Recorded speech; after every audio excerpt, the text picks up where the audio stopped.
გამარჯობა, თქვენ უყურებთ და უსმენთ ჯაფორას პოდკასტს. დღეს ჩვენი სტუმარია სერგი კაპანაძე, ასტროფიზიკოსი და აბასთუნის ობსერვატორიის მკვლევარი.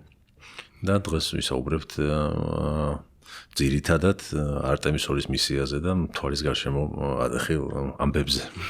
მოგესალმები გიორგი, მადლობა მოწვევისათვის. პირიქით მადლობა რომ მოხვედით. თუ შეგვიძლია რომ დავიწყოთ ეს ზოგადი მიმოხილვით რამდენიმე დღეაც დაბრუნდნენ ასტრონავტები დედამიწაზე. და რითი იყო ეს მისია ესეთი მნიშვნელოვანი? ხო, რა ვიცი, მე ვფიქრობ, აქ ხა კადრებიც გადის მისიის ტრაექტორიის და ამბების. თავისი მნიშვნელობით იყო არაჩვეულებრივად გრანდიოზული რა. ეხლა კარგად მოგეხსენებათ უკვე რამდენიმე დღე არის ამაზე მისაუბარი და ბევრმა ვინც არ იცოდა ეს ინფორმაცია იმისთვისაც ხელმისაწვდომი გახდა უკვე რა მოხდა, როგორ მოხდა და ასე შემდეგ. ანუ 54 წლის წინ იყვნენ მთვარეზე ადამიანები NASA-ს პროგრამის ფარგლებში აპოლონის მისია იყო ესეთი გახსოვთ და აი მის მერე ამდენი ხანი დრო გავიდა რა. 70-იანების 70-იანი წლები ბოლო იყო 72 წელს აპოლონ 17. ხო. და წარმოიდგინე შენ ამ ხელა მიძინებული ეპოქა. მიძინებული არ იყო კოსმოსურად მთვარის ათვისების მხრივ იყო მიძინებული ესე ვთქვათ და ყოველთვის ელოდებოდა ადამიანი რომ იქნებოდა დადგებოდა ის მომენტი რომ კიდევ ერთხელ მოხდებოდა მთვარის ათვისება და იგაემგზავრებოდა ადამიანი ეგრეთ წოდებულ ღრმა კოსმოსში რა. იმიტომ რომ მის მერე დედამიწის ორბიტაზე ხდება ესე იგი ეს პილოტირებული მისიები რაც არის ახლა იქითკენ კი იშვება ესე ვთქვათ კოსმოსური spacecraft-ები, მაგრამ ისინი უპილოტოები არიან ის სხვა პლანეტებსაც იკვრებდა მაგრამ პილოტირებული ის გაშვება მთვარისკენ მოხდა აი ეხლა რა და ამიტომ იყო ძალიან მნიშვნელოვანი. ეხლა გინდა არ გინდა აქტიურად არის ხოლმე ყოველ შემთხვევაში ვინც ჩახედულია ამ საქმეში და ვინც არ არის ჩახედული ისიც შედარება ეხლა ახდენენ ხოლმე იმ წარსული მისიებისა ეხლა როგორ არის რა. ძალიან საინტერესოა, ბუნებრივია. აი ეხლა ისეთი რაღაცები იყო ჩართული ამ პროექტში. ხელოვნური ინტელექტიც კი იყო გამოიყენებული, წარმოიდგინე, ოპტიკური გიროსკოპი არის ესეთი რაღაც შეიმუშავეს ახლანდელი NASA-ს ტექნოლოგია, როცა აი მაგალითად ეს ორიონის კაფსულა მივიდა, ესე ვთქვათ, არტემისის მთვარესთან და უკვე იქ გადავიდო და ესე ვთქვათ, free return trajectory-ზე მთვარის თავისუფალი შემოვლის ტრაექტორიაზე, იქ მუშაობდა ესეთი ოპტიკური გიროსკოპის სისტემა, რომელიც აი ბაზასთან ანუ გამშვებ პუნქტთან რო შეწყვეტილი იყო საერთოდ კონტაქტია რა, თვითონ ლოკალურად გადაწყვიტავდა ეს კაფსულა როგორ რა ორიენტაცია უნდა იყო დედამიწის და მთვარის და ვარსკვლავების მიმართ, ანუ თავის კოორდინატებს თვითონ გასაზღვრავდა ესე იგი და ესეთი მაღალი დონის ტექნოლოგიები იყო გამოყენებული, ბუნებრივია მაღალი სხვადასხვა კომპიუტერული უზრუნველყოფები.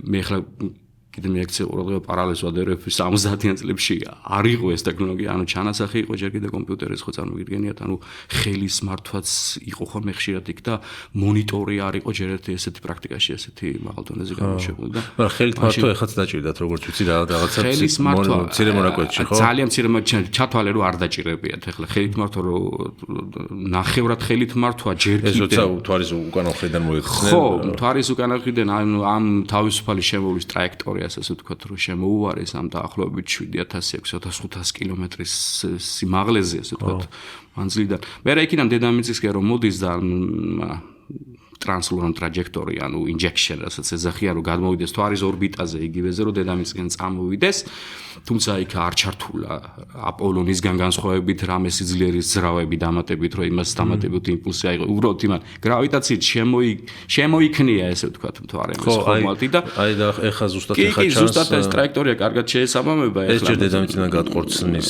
ის არის ხო ტრაექტორია. არაჩვეულებრივად შეესაბამება, ეხლა მასშტაბი ცოტა არ არის დაცული ბუნებრივია. ხო, გასაგებია. და თუმცა ტრაექტორია აი ეხლა მას ვამბობ, უყურე როცა თავისუფლად შემოვარ, აი უკვე ამ ადგილში, ხო, მათ აღარ დაჭირდა დამატებითი ზრავის ჩართვა, როცა აპოლონის მისიის დროს იქ დამატებითი ზრავები ირთვებოდა ხოლმე, რომ დამატებითი იმპულსი მიიღო, რომ დედამიწის გაეტყორცნა მერე მთვარიდან.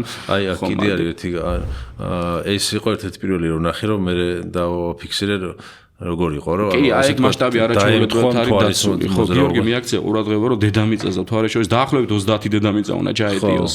აი ეს მასშტაბია, ეს კარგად არის დაცული. всё, აი მთვარისთან მივიდა, მთვარის გრავიტაცია მიმოქმედა და ამან უკან დააბრუნა უბრალოდ დედამიწაზე. ესეთ რაღაცებს აქტიურად იყენებენ ასტროდინამიკაში, ასე ვთქვათ, როცა ხომალდები იშვება ხოლმე სხვა პლანეტის მიმართულებით.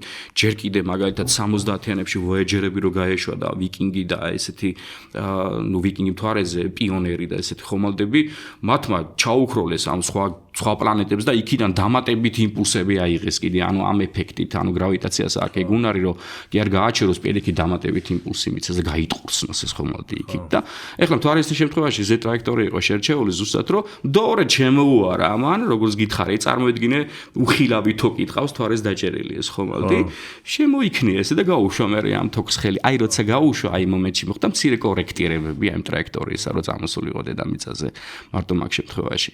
მაგრამ ეს მოსაყოლად როგორი ადვილია და ამის გათვლა და გაანგარიშება და გაკეთება. უთულესი გიორგი ხო გეუბნე, აი იმხელა მათემატიკური გათვლებია. ეხლა შენ როგორ ვფიქრობ ის ეგრეთ წოდებული ვისაც არ ჯერა ამას რაღაცებს. აი რთული რო არის გააზრება, იმიტომ არ ჯერა ამით რა. იმედისთვის მარტივია უფრო დაიჯეროს რომ გაყალბებული იყო. ხო და ეხლა მე ვადარებ ხოლმე ჩემთვის ძალიან საინტერესო არა რომ აპოლონის მისიებს ვადარებ ხოლმე აპოლონის პროგრამას მივხედავთ 54 წელი გავიდა აპოლო მისიიდან აპოლონის ესე იგი მათთვის გაცილებით უფრო რთული იყო ესეთი მანევრების შესრულება რა ჯერ ტექნოლოგიურად წარმოედგინე ანუ რო შეადარო ეხლა თქვენ რაც მკითხეთ დასაწყისში ანუ თავის გრანდიოზულობით რა თქმა უნდა არტემისის მისია არის ძალიან დიდი რაც მოხდა ისევ დაუბრუნდა ადამიანი მთვარეს და ესე შემდეგ მაგრამ მაშინ პირველად ხდებოდა წარმოედგინე ეს ჩვენ კიდე მამა ჩვენის და პაპა ჩვენის თაობებში რა ემოციას გადაიტანდნენ და პოლიტიკურ დაძაბულობას აღარ ვამბობ უკვე რაც ხდებოდა SSRK-სა და შეერთებულ შტატებს შორის და ამან გამომიწვია ეს პროგრესული ნახტომი კოსმოსისათვის ათვისებაში. ამიტომ აი ეს ტექნიკური დეტალები ძალიან საინტერესოა ხოლმე მე ვცდილობ რომ აი რაღაცნაირად აუხსნა მე თვითონ როგორც ფიზიკოსი მეტნაკლებად მე ვფიქრობ რომ ეს მის ასტროდინამიკის დეტალები ანუ ისევ აპოლონის მისიის ფარგლებში აპოლონის პირველად მოგეხსენებათ აპოლონ 8 იყო ესეთი მისია რომელიც პილოტირებული წავიდა მთვარისკენ ისე მთვარის დაგმართ დაბალ ორბიტაზე გადავიდნენ მთვარის გარშემო დაიწყეს იმათმა ბრუნვა და მერე ჩვეულებრივ როგორც გითხარით ერთ-ერთი ტრაექტორიის დროს ჩართეს მათ ძრავები და ისინი გამოიტყურცნენ ამისკენ უკვე მეორე კოსმოსური სიჩქარით ესეც საინტერესოა დაახლოებით 11 კილომეტრი წამის სიჩქარით და ისინი მოაღწიეს დედამიწას. აი ამ მთვარისთან გარემოქცევის ასე თქვა დინამიკაში იყო განსხვავება აპოლონის მისიებსა და არტემისის მისიას შორის. მაინც აი კარგად ემთხვევა აპოლონ 13-ს რო ამბობენ ხოლმე რომ აპოლონ 13-ზე შორს წავიდნენ ესენი. სინამდვილეში რეკორდი დაამყარა. აპოლონ 13-ის პრობლემა ალბათ ყველასთან Houston we have a problem ეს ცნობილი სიტყვები მოხდა იქ მოკლედ სანამ მთვარის ზუსტად მთვარის ამ თავისუფალი გარემოქცევის ორბიტაზე შევიდოდნენ მოხდა ესეთი ჟანგბადის ბალონები აფეთქდა და რაღაც ტექნიკური გამომართავობა ელექტრობაში და ამ ასტრონავტებმა ესეთი შერყევაც კი იგრძნეს მოკლედ ესეთი საოცარი რაღაცები წერია მაგაზე რომ ნახო და მოკლედ აი ესეთი პროგრამა დადგა ისეთი კითხვის ნიშნის ქვეშ აბა რა ეშველებათ ახლა ამას წარმოედგინე რა მე შენ გააჩერებ და გადმოხვალ და გააკეთებ თუ ვერაფერს ხორთულია არა და მოკლედ უნიკალურად გაართვეს თავი სხვათა შორის ამას დაარქვეს ერთ-ერთი წარმატებული წარუმატებლობა NASA-ს პროგრამის ფარგლებში და მთლიანად მარტო არა მარტო აპოლონის მოკლედ ესეთი რაღაცა გაკეთა აი მე აქცია ყურადღება მე მაინც დაუბრუნდები ამას რომ აი უსაფრთხოება რა დონეზე ქონდათ გათვლილი აპოლონის პროგრამის დროს და ეხლაც პრიორიტეტი არის ადამიანი ბუნებრივად თავისუფალ მისი უსაფრთხო დაბრუნება უკან თორე შეიძლება იქ რაღაცების გაშვება თუ არ მიაქცია ამას ყურადღება მაგრამ ეს არავის არ აწყობს ბუნებრივად თავარია უსაფრთხოება ჯერ კიდე კენედი როდის ამბობდა ამას 61 წელს გახსოვთ თქვენ კონგრესზე რომ ამდეგატის ბოლოს უნდა მივახციოთ თვარეს, მაგრამ უსაფრთხოდ უნდა დავაბრუნოთ ეს ასტრონავტები უკან, თავად უსაფრთხოდ უნდა დავაბრუნოთ. მოკლედ, აი რას აკეთებდნენ ახლა ეს აპოლონის პროგრამის ინჟინრები, ესე ვთქვათ. ყველა ტრაექტორია წინასწარ ის იყო გასული, რომ თუ რამე მოხდებოდა, ისინი თავისუფალი შემოვლის ტრაექტორიაზე უნდა გასულიყვნენ. მიაქცეთ ყურადღება. ანუ თვარემდე მიღწევის დროს რომ ნახავდნენ რომ ყველაფერი ოკეია, მაშინ გადავიდოდნენ ისინი თვარის ახლო ორბიტაზე, ლაპარაკი მაქვს აპოლონის მისიაზე. გამიგეთ? თუ არა და თუ ყველაფერი არ იყო ისინი, მაშინ ჩვეულებრივ როგორც ჩვენ ანიმაციაში ვნახეთ, ეს შემოუვლიდა იმას და დაბრუნდებოდა დედამიწას. აი ეს დაეხმარა აპოლონ 13-ს. თუმცა არ არტემისის სავით ცოტა შორი ორბიტა ქონა გათვლილი თავიდან დაახლოებით 250 კილომეტრზე, დანარჩენ მისიებზე შედარებით უფრო მაღალ ორბიტაზე ავიდა მთვარის ზედაპირიდან და იმიტომ ამბობენ ხოლმე ახლა რომ არტემის ყველაზე შორს წავიდა რაც ადამიანი ყოფიდან. სამდვილეში ესია, მაგრამ ნუ რამხელა არც ისე დიდი განსხვავება არ არის ახლა. ხო, ანუ ეს სპეციალურად არჩიეს ეს ტრაექტორია ხო რეკორდიც დაემყარებინა და ინტერესებდა არა სიმართლე გითხრა იცი რა არის ეს უფრო ის მგონია მე კარგად ითქმის რა ყველაზე შორს არისო ამიგეთ კარგად ითქმის და public ამის გარდა კიდევ ამიდან ეგ მიზანი არ ყოფილა მერწმუნე რა ამის მიზანი იყო უსაფრთხოების ტრაექტორის შერჩევა რაც ესე მოუწია მოკლედ რა იმ თავისუფალი შემოულის ტრაექტორიას გარდა ამისა იყო კიდე სხვა დატვირთვა მე როგორც ვიცი რომ ცოტა სხვანაირი ვიზუალური მხარე იყო ფოტოგრაფიისათვის თვარის რუკების შედგენისათვის როცა ზესად აი წარმოიდგინე შორი მანძილიდან უყურებდნენ გაცილებით თვარეს ვიდრე აპოლონის ასტრონავტები ხასად 7000 კილომეტრი რო გადმოხედავ მთვარეს მიაქცია ყურადღება რომ დაახლოებით 3400 კილომეტრია მთვარის დიამეტრი მთვია და შენ 7000 კილომეტრზე ხარ გასულ ამ მთლიან მთვარეს აკვირდები ახლა გამიგე და როცა აპოლონის ასტრონავტები დაახლოებით 110 კილომეტრის სიმაღლეზე დაფრინავდნენ მხოლოდ ისინი მთვარის ჰორიზონტს ხედავდნენ მთლიან მთვარეს ვერ ხედავდნენ ისინი ამ თვალთახედვა იმათი ამათი ატემის ასტრონავტების იყო გაცილებით დიდი და უფრო კარგი დასანახი იყო ეს ყველაფერი ბუნებრივია და ისევ რა ვიცი საინტერესო იქნება კიდე ტექნოლოგიებს რომ დაუბრუნდეთ ერთ-ერთი კიდე რაც გატესტეს ახლა აქ იყო ნუ გარდა ამ SLS-ის ხომალდისა Space Launch System მთლიანად ხო კომპლექსურია და თანამედროვე ტექნოლოგიაზე აწყობილი ლაზერული კომუნიკაცია გააკეთეს მაგათმა ერთ-ერთი ხო მოკლედ რა განსხვავებით ისევ აპოლონის მისიებზე რომელიც რადიო სიხშირით უკავშირდებოდნენ აქ დედამიწასთან და ეს რადიო ველი გამოსხივებული იქიდან ხო დედამიწისკენ იყო მართული ბუნებრივად სხვათა შორის ეგეც არის რომ აქედან იმ დროს რუსებიც უსმენდნენ აპოლონის გამოცემას იმიტომ რომ იჭერდნენ ჩვეულებრივ რადიო ტალღებს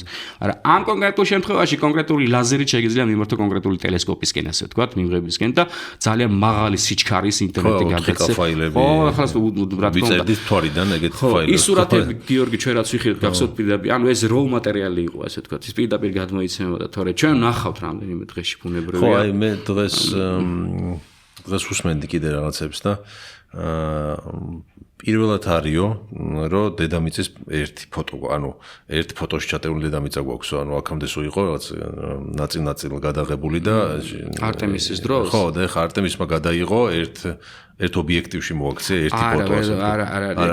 არა, აპოლონის დროს გააქვს ბევრი გადაღებული ჯერ კიდე აპოლონ 11-ის დროს, აპოლონ 8-ის დროს რო გითხარი, ეხლა ის როცა გაეშურა მთვარესკენ იქიდან იღებდნენ დედამიწის კადრებს და ჯერ კიდე აპოლონამდე ზველი მისიები ეხლა თანამედროვე კამერები ეხლა თანამედროვე კამერებით იცი რა იყო საინტერესო მათ მიაქცევა ყურადღება აი ბევრ შეიძლება არ მიუქცევია ყურადღება ეხლა არტემისის არაჩვეულებრივი მაღალი გარჩევადობის დედამიწის სურათი როა გიორგი ეგ ღამიდან არის გადაღებული აი ეგ არის საინტერესო ძველი აპოლონის სურათები წარმოიდგინე მათ ხო ფოტოპირფიტები ჰქონდათ არა ფოტოპირფიტაზე აღიბეჭდებოდა ისე გამოსახულება ნუ ექსპოზიციას გააჩნია როგორც იყო და ცდილობდნენ რომ ამ მაშინდელი აღარ მახსოვს შვეიცარულ რაღაც ბრენდის კამერები ჰქონდათ მათ იღებდნენ რაღაც სურათებს და ამათ ახლა ხო ციფრული მიღებები აქვს და ამათ ახლა იმხელა დონის ტექნიკა აქვს უკვე ამ ოპტიკური და ამ ფოტოგრაფიული თვალსაზრისით რომ ჩვენ რო დავინახეთ ახლა თუ ნახავთ ნახეთ ის სურათი თუ გნებავთ დედამიწის ფოტო რაც არის მზე უკან არის მოქცეული ანუ ღამის მხრიდან აი ეგ არის განსხვავება ხო აი ეს რასაც ხედავთ ახლა თუ რკალს ის როგორც მთვარის კალი ისე ჩანს და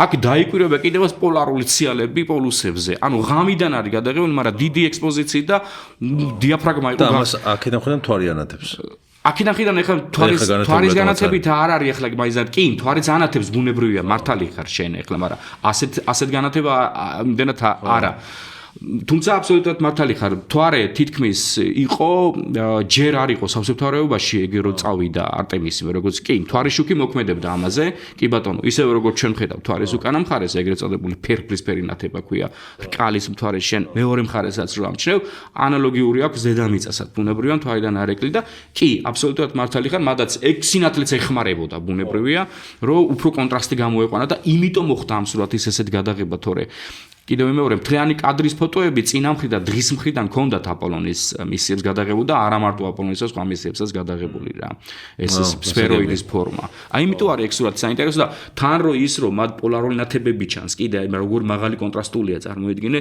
ჩრდილო და სამხრეთ პოლუსზე ის ფციალებიც კი ფიქსირდება ხო მაგას ვამბობ ეგენი მზიდან წამოსული დამუხტული ნაწილებია ეგ არის ის ავრორა რაც ჩანს აი ეგეც კი დაფიქსირდა ამ სურათზე მოკლედ აი იმიტომ ხო ეგ რო გადაე აიღოთ ახლა მერწმუნე შენ დღის მიმართულებით მაქსურად ვერ დააფიქსირებდნენ ისე ეფექტურად. იმიტომ დაფიქსირდა რომ მზე იქით ამ ხრიდან არის და ის მცირენათება შედის აღბეჭდილი.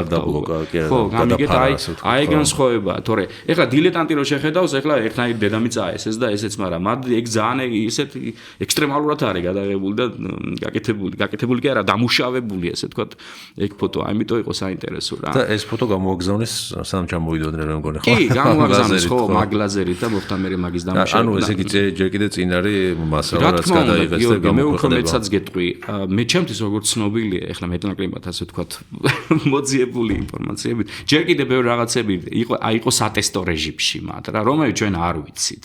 გამიგე. ზოგადად ესეთ გრანდიოზულ ნაბიჯებს ყოველდღე თანს დაძდევს ხოლმე რაღაც სატესტო რეჟიმი, რომ არ არის ჯერ პაბლიკი, ვნახოთ როგორ წარმატებით ჩაილის და როგორ წარუმატებლად ჩაილის ჯერ იმ გუნდისათვის, რასაც ის ინტესტავენ და ტექნოლოგია დატესტეს. ჩვენ ნახავთ, მე დარწმუნებული ვარ, რომ გავა დღეები, შეიძლება კვირეები, რომ აი ამ დროს გაიტესტა ესეთი რაღაცა და უკვე შეიძლება რომ ამისი ფუნქციონირება ჩაუშვათ პროექტში. ეს ლაზერულიც პირველი იყო ესეთი ადამიანებისგან შემდგარი ექიპაჟის შემთხვევაში, ხო, ლაზერული კავშირი, ხო? ხო, პილოტირებულისთვის პირველად გამოიყენეს ესეთი რაღაცები, იმიტომ რომ მათ უფრო ჭირდებოდათ ესეთი სწრაფი კომუნიკაცია და ხო, ესეთი რაღაცების ესეც ხო, აი რასაც ხედავთ, ეხლა ესეც ხო, ეს არის moon eclipse, ანუ მზის დამნელება ხდება ეხლა იქ, სადაც ისინი იმყოფებიან ორბიტაზე, რო გითხარი ზუსტად თვარის უკან რომ მოუარეს მათთვის ხო, აი ეგ არის საინტერესო რომ მე რო ვახსენე, თითქმის არ იყო სავსე მთვარე მეთქი, თქვენ თუ ასტრონომიულად, გეომეტრიულად ყურადღებას მიაქცევთ, მთვარე იმიტომ არის ისე რომ იქ დედამიწაც არის, იქი და იქით მზეც არის.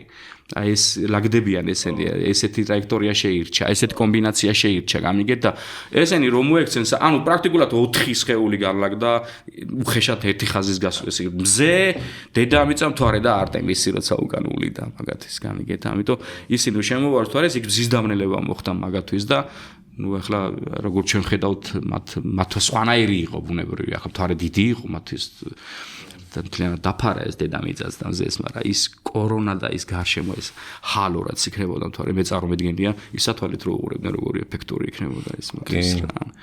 კიდე იყო რამე ტექნოლოგია თვითონ ეს მე უკვე იცი რა არის, მე როგორც ვიცი თვითონ ტექნოლოგიურად თვითონ ხომალდიც ეს SLS-ი ხო საერთოდ ახალ ტექნოლოგიებზე იყო დაფუძნებული. ერთი ფრენა ქონა მე მგონი შესრულებული მსგავსი ტიპის ხომალდ ამ რაკეტებზე და აი payload-ები რო შეადარო, ანუ სასარგებლო თვისატენა, ამისი უფრო მოკრძალებული იყო ვიდრე იმ ძველი აპოლონის, მაგალითად, ამისი თუ იყო 90 ტონა, იმისი 130-140 ტონა იყო. სიმაღლით ესეც ცოტათი მოკრძალებული იყო ვიდრე ის ძველი აპოლონის სატურნ 5-ის მისიები რაკეტების მზიდები, გამიგეთ, მაგრამ power-ი ესე ვთქვათ, სიმძლავრე ამისი უფრო მეტი იყო. ნუ გასაგებია რა, ტექნოლოგიურად უფრო მაღალ დონეზე ახვეწილი. კორექტირება მოხდა და დაიხვეწა ეს საწვავის ტიპიც ბუნებრივია, აქ სხვადასხვა მინერალები აქვს ახლა ამ საწვავს, ვიდრე მაშინ კლასიკურად იყენებდნენ. აქაც თხევადი, ჟანგბადი და ჰელიუმი გამოიყენება რაღაც მინარევებთან ერთად, რომელიც პატენტია, ესე ვთქვათ, არავინ არ იცის, ყველა სახელმწიფოს თავისი როგორი ეფექტური იქნება და ამის ტესტირებას და ეს ყველაფერი კომპლექსურად ბუნებრივია, სულ ახალი გატესტა. იმიტომ იცეს უფლება ალბათ არა მარტო NASA-მ, მოდი ზოგადად გლობალურად შევხედოთ ცივილიზაციამ, ჯერ კი ადამიანებს ეხლა უფლება, რომ ალბათ შეეძლოთ, რომ გაეკეთებინათ ეს და იმიტომაც გააკეთეს რა. იყვენ დარწმუნებულები ამაში და გადაიგდა ეგ ნაბიჯი. ხო, სადამ რა აღმოაჩინეს და ასე ვთქვათ, შინაარსით ისთვის იყვნენ წასულები გუნდი, რაც იყო შედგენილი 4 ასტრონავტი. ხო, გიორგი, მაგას თუ მიაქცევ ყურადღება, აშკარად ჩანს ეგრევე პოლიტიკური ხაზგასმაც ალბათ, იმიტომ რომ აფრო-ამერიკელი და კანადის მოქალაქე და ღრმა კოსმოსში ამ ადამიანების გაშვება პირდაპირ მიუთითებს ესე იგი ამ ჰუმანიზმზე, ასე ვთქვათ და ეს ძალიან კაია. ხო, ეს ფაქტორიც იყო ამ გუნდის შედგენაში. რა თქმა უნდა, ეხლა თქვენ კარგად მოგესწრებათ, ალბათ ისევე როგორც ასეთი მაღალი დონის ჰოლივუდური ფილმი არ გაიღება ესე რომ არ მიიღოს მონაწილეობა ესეთ ეს. ხო, მაგრამ გუშინ უსმენდი, კარგი პასუხი გასცა ესეთი კითხვა დაუსვეს, როგორი შეგრძნება არისო, რომ ფერადკანიანი ადამიანი წახვედი კოსმოსში და ეს ასნიშნავს შენი რასისთვის და რაღაცა და მისი პასუხი იყო, რომ მე მგონი დრო არის, რომ გავწდეთო ამასო და ფერადკანიანი მე სიკრა შევხედოთ, რომ აი პირველ ფერადკანიანი ადამიანები ვართო და ადამიანებისთვის წინ ადგილი ნაბიჯი იყო და მაგას ცოტა თავიდან დავანებოთო რომ ხო რა თქმა უნდა მე ვფიქრობ ხო სტანდარტული პასუხია გიორგი ჯერ კიდე მე მაგას გეტყვი რომ 80-იან წლებში იყო გაშვებული პირველი ფერადკანიანი არ არის ეს პირველი ფერადკანიანი ეს ადამიანი ღრმა კოსმოსში გაუშვეს პირველად ფერადკანიანი თორე ფერადკანიანები ბევრია რომ ნახოთ ფერადკანიანები ანუ აფროამერიკელები და ეს შოგანიანები იყვნენ არიან ამყოფი კოსმოსში. ეგ გადალახული ასე ვთქვათ, ეგ ბარიერი რაც არის და რა თქმა უნდა არც უნდა მიექცეს ყურადღება რა.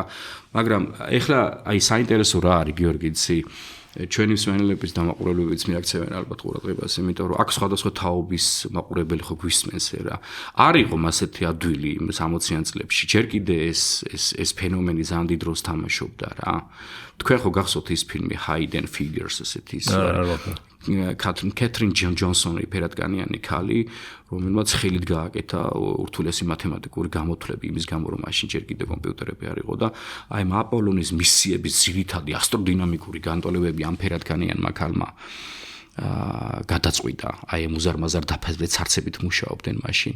ნახეთ ეს ფილმი Hidden Figures დამალული ფიგურები ესეთი და ეს კეთრინ ჯონსონი ესეთი ფილმი არის ბიზნული მაღაზია რომ საპირფარეშო შესვლას კი არ შეეძლო მაგ იმ ბაზაში სადაც მუშაობდნენ.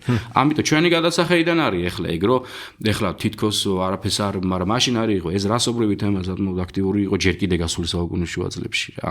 იმიტომ ეხლა არ ჩანს ეს მაგრამ მოდი ეხლა რახან თავისუფალი დისკუსია კარა საუბარი გვაქვს თქვა აპოლონის ასტრონავტები ყველანი 12-ვე თეთრკანიანები იყვნენ 12-ვე მამაკაცები 12-ვე სამხედრო და ასე შემდეგ ეხლა ამაზე არავინ არ საუბრობს მაგრამ არც კი მოიაზრებოდა მაშინ ეხლა ფერადკანიანის იმიტომ რომ წარმოიდგინე იმ სტრუქტურაში დაახლოებით 9,000,000 კაცი იყო დასაქმებული აპოლონის პროგრამაში აი იქამდე მივიდა წარმოიდგინე მთელი ჩართული იყო მთელი მაღალი დონის მსოფლიო ფიზიკოსები და მათემატიკოსები და ასტრონომები ეხლა იმათ ჭკენ ადამიანები ჭირდებოდნენ მაგრამ არ ჩანდნენ ისინი იმიტომ იყვნენ ისინი Hidden არა ეხლა ეს უცნაურია მივიდა კაცობრიობა რომ თوارეზე მიუფრინავდით და ეს პრობლემები კიდე იყო აი რაღაცა შე რა გონია რა დღესაც არის რაღაცა კიდე ტენდენციები მაგებში მე ვიცი შტატებში გეტოებში და რაღაცებში რა ვქნათ ეგ დადის იმ შეგნებამდე იმამდე რა ჰუმანიზმამდე ალბათ რომ რა დროს რასაა და რა დროს თვალების ფერია და რა დროს მის არის კანის ფერი აქ რომ იმ ფილმშია სხვათაშორის კარგად ნათქვამი რა ბოდიში და ის რო ვერ შედის ტუალეტში ეს ხემძღვანელი ჩამოაგდებს ამ აბრას ასე თქვა და ჩვენი შარდისფერი ყველას ერთია ისე როგორც სისხლისფერი ნუ სისულელია ბუნებრივი არ შეიძლება მაგაზე ეგ არის გაუნათლებლობა და ის ნაკლოვანება იმ მსოფლმხედველობის თვითონ თوارეზე ნუ აღმოჩნეს ორი ახალი კრატერი ხო რაც როგორც მე გავიგე ხო კი იყო ეგეთი რაღაცა და აქვს მოკლედ ახალი სახელები რა იცი როგორ არის აი რა იყო ეხლა რომ მივიდეთ იმ თემას კიდე ამაზეც რომ პასუხოთ ახალი რა გავიგეთ ჯერჯერობით რა შეიძლება ითქვას თუ არის რამე ესეთი აი ახლა ჩვენ რო თქვით ის რომ ლაზერებით გადმოცემდა მან 4K ინფოს ასე თქვათ ესენი ცდილობდნენ მაღალი გარჩევადობის ზედაპირის სურათების დაკვირვებები იმიტომ რომ ჯერ კიდე შემდეგი მისიების დროსაც მოხდება ალბათ ჯერ კიდე კარგად შესწავლენ ახლა ლაპარაკი არის არტემის 4-ზე რო ის დაეშვება თვალეს მაგრამ მოდი თავი შევიკავოთ ჯერ 4-ზე თუ 3-ზე 4-ზეა ლაპარაკი 3-ზე იყო და ახლა 4-ზეა ლაპარაკი იმიტომ რომ ძალიან ხილად უნდა მე არ მიყვარს ხოლმე ესეთი ხისტი რაღაცების თქმა რა დააკვირდეთ ჯერ არავინ არ იცოდა ჯერ ეს ორი როგორ დასრულდებოდა და კიდე კაი ყველაფერი ოკეია.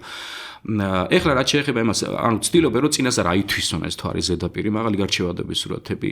აი ეხლაც თვარის გარშემო ერთ-ერთი ხომ ლუნან ორბიტერი არის, reconnaissance-ი ასეთი რაღაც თვარის მზერავი ორბიტერია. ის მაღალი გარჩევადობის სურათებს იღებს თვარეზე არის ეხლაც გაშვებული 2009-ში გაუშვეს მე მგონი და იმას დეტალური სურათები აქვს პანორამული სურათები თვარის ზედაპირისა ჯერ კიდე აპოლონის დროს ადრე იყო გაშვებული კიდე იმას ლუნარ ორბიტერი ერქვა აი 70-იან წლებში წინასწარ შეირჩა დასაჯდომი ლოკაციები ამ აპოლონის მისიების დროს რომ ნახეს შეარჩიეს ესეთი გრუნტები რომ სადაც მაგალითად აპოლონ 11 რო დაეშვა იმ წვიმების ზღვაში ასე ვთქვათ თუ სიმშვიდის ზღვაში ხო ნახოთ არ მახსოვს ზუსტად.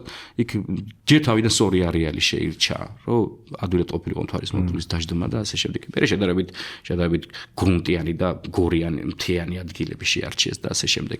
ამიტომ ამ ასეთი იმედროზე ბუნებრივია მოხდა მითორეს მთვარის უკანა მხარეს ეხლა ჩვენ არ გვაქვს იმის ბუნება ყოველთვის დავაკვირდეთ ხოლმე მოხდა რეგისტრირება ახალი ლოკაციების, ახალი ადგილების და ასე შემდეგ. თუმცა ერთ-ერთი მიზანი მაინც სამხრეთი პოლუსისკენ იყო აქცენტი. მიუხედავად იმისა, რომ ხო რა ამ მთელ მისიის დროს სამხრეთ პოლუსზე იგეგმება ასე ვთქვათ შემდეგი მისიის დაждდომა, ანუ ამას რა მიზეზი აქვს ნახოთ მე, იმიტომ რომ იქ არის მოქცეული სასარგებლო მინერალები, რასაც ჩვენ ვეძებთ წყალი და ასე შემდეგ.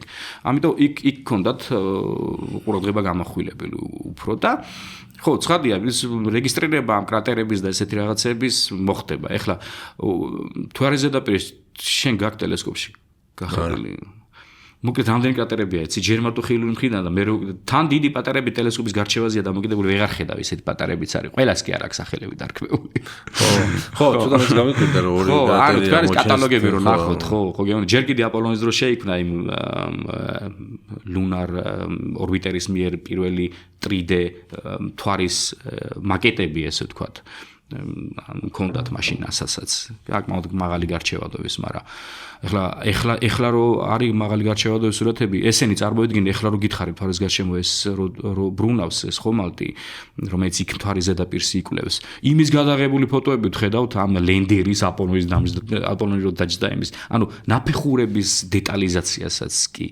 აკეთებს იმ ასტრონავტების 70-იანებში რო იყვნენ იმდენის გარჩევადობის ну ის დაფრინავს რაღაც თქვა 150-200 კილომეტრზე მთვარის ზედაპირიდან, მაგრამ ეხლა თუნდაც 100 კილომეტრიდან ეხლა მთვარეზე ნაფეხური შეამჩნიო ხო წარმოგიდგენიან. ну ეხლა ტრეკს კი ხედავს, განარბენს ხედავს და არა ერთ ნაფეხურს ეხლა, მაგრამ გარჩევადო მაინც მაგარი იყო და ის განარბენი დღემდე ესე არის?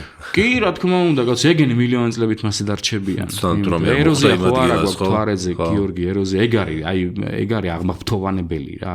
ალბათ მოვა დრო, როდისღაცა იმ ამსტრონგის და ოლდრინის პირველ ნაფეხურებს და რაღაცებს აი წარმოედგინე რას ვამბობ რაღაც შუშაში ჩასვავენ რა იქ რაღაცე ტიპები და ესენი იყვნენ მუზეუმი გაკეთდება პატარა ხო არ არის გამორიცხული იმიტომ რომ არ იშლება იქ რა ეგეთი რაღაცა ყოველი გარბენა არის წარმოედგინე აფუჭებ მთვარის ზედაპირს ამ მილიარდობით წლებით შენახულს რა ეს რეგოლითი რაც არის მთვარის პტრიანი ზედაპირი ყოველი გარბენა არის გაფუჭება ხო და ის როვერები და მთვარემავლები რო ყავდათ ეხლა იმათმა გარკვეული ეს ტრეკები ან ტრაექტორები დატოვეს ეხლა და ხედავ აინაკ და ეს ფოტოებიც რა ნახო ზოგს არ ჯერა კიდე რო მთვარეზე ესეთი რაღაცა ხო რაღაც დაჯერება არ გინდა რაც უნდა გაჩვენო სამხრეთ პოლუსზე რატო არის ესეთი აქცენტი არის რომ ბაზების მშენებლობა მოიაზრება მანდ ხო სიამოვნებით გაქცენ პასუხს აი ეხლა უბრალოდ თვალი მოვკარი აი ერთ-ერთი არაჩვეულებრივი ადგილია ლოკაცია ორიენტალე ბეისინ ქვია ამას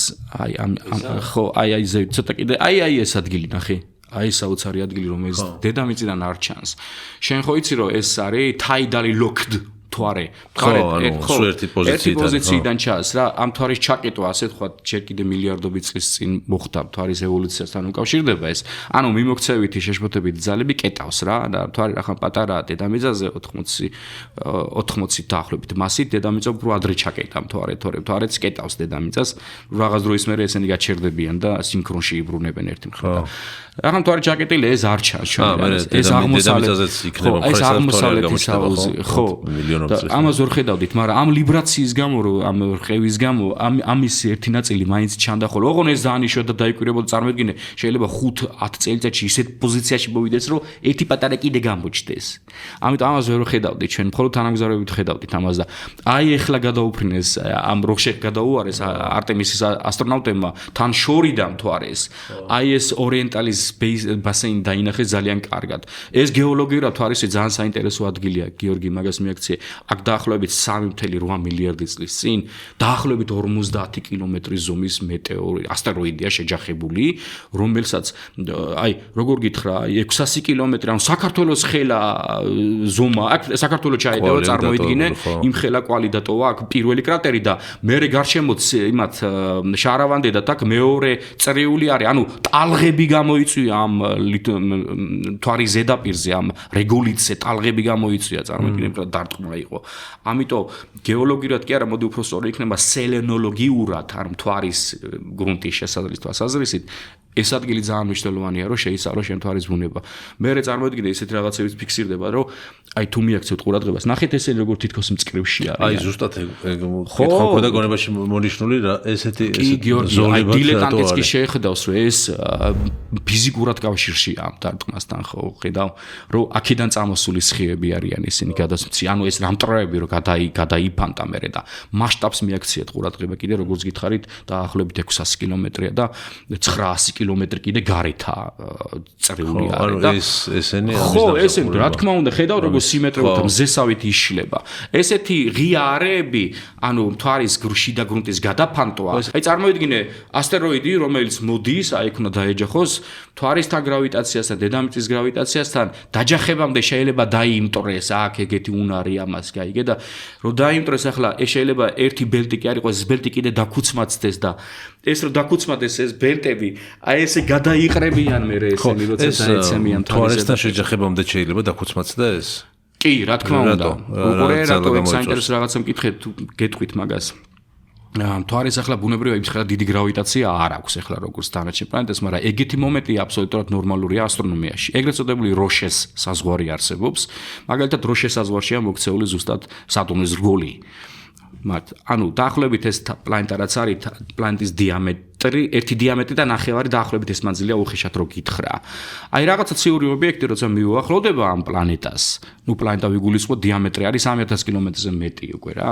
იუპიტერს რომელსაც დიდი მასა აქვს და გრავიტაცია მეტი აქვს, ნუ ეს მასშტაბი თითქმის შენარჩუნებია. ერთი წუთით ამ როშეს საზღვარზე ნებისმიერი ობიექტი, კოსმოსი ასტეროიდი იქნება, კომეტა იქნება თუ ასე შემდეგ, განიცდის უდიდეს გრავიტაციულ წერნეხს თავის ინერციით გზაზე გააგრძელოს მოძრაობა თუ პლანეტისკენ ჩაიგდეს და ანგრევს, ამტრევს ეს ამას. აჩერებს, ამტრევს.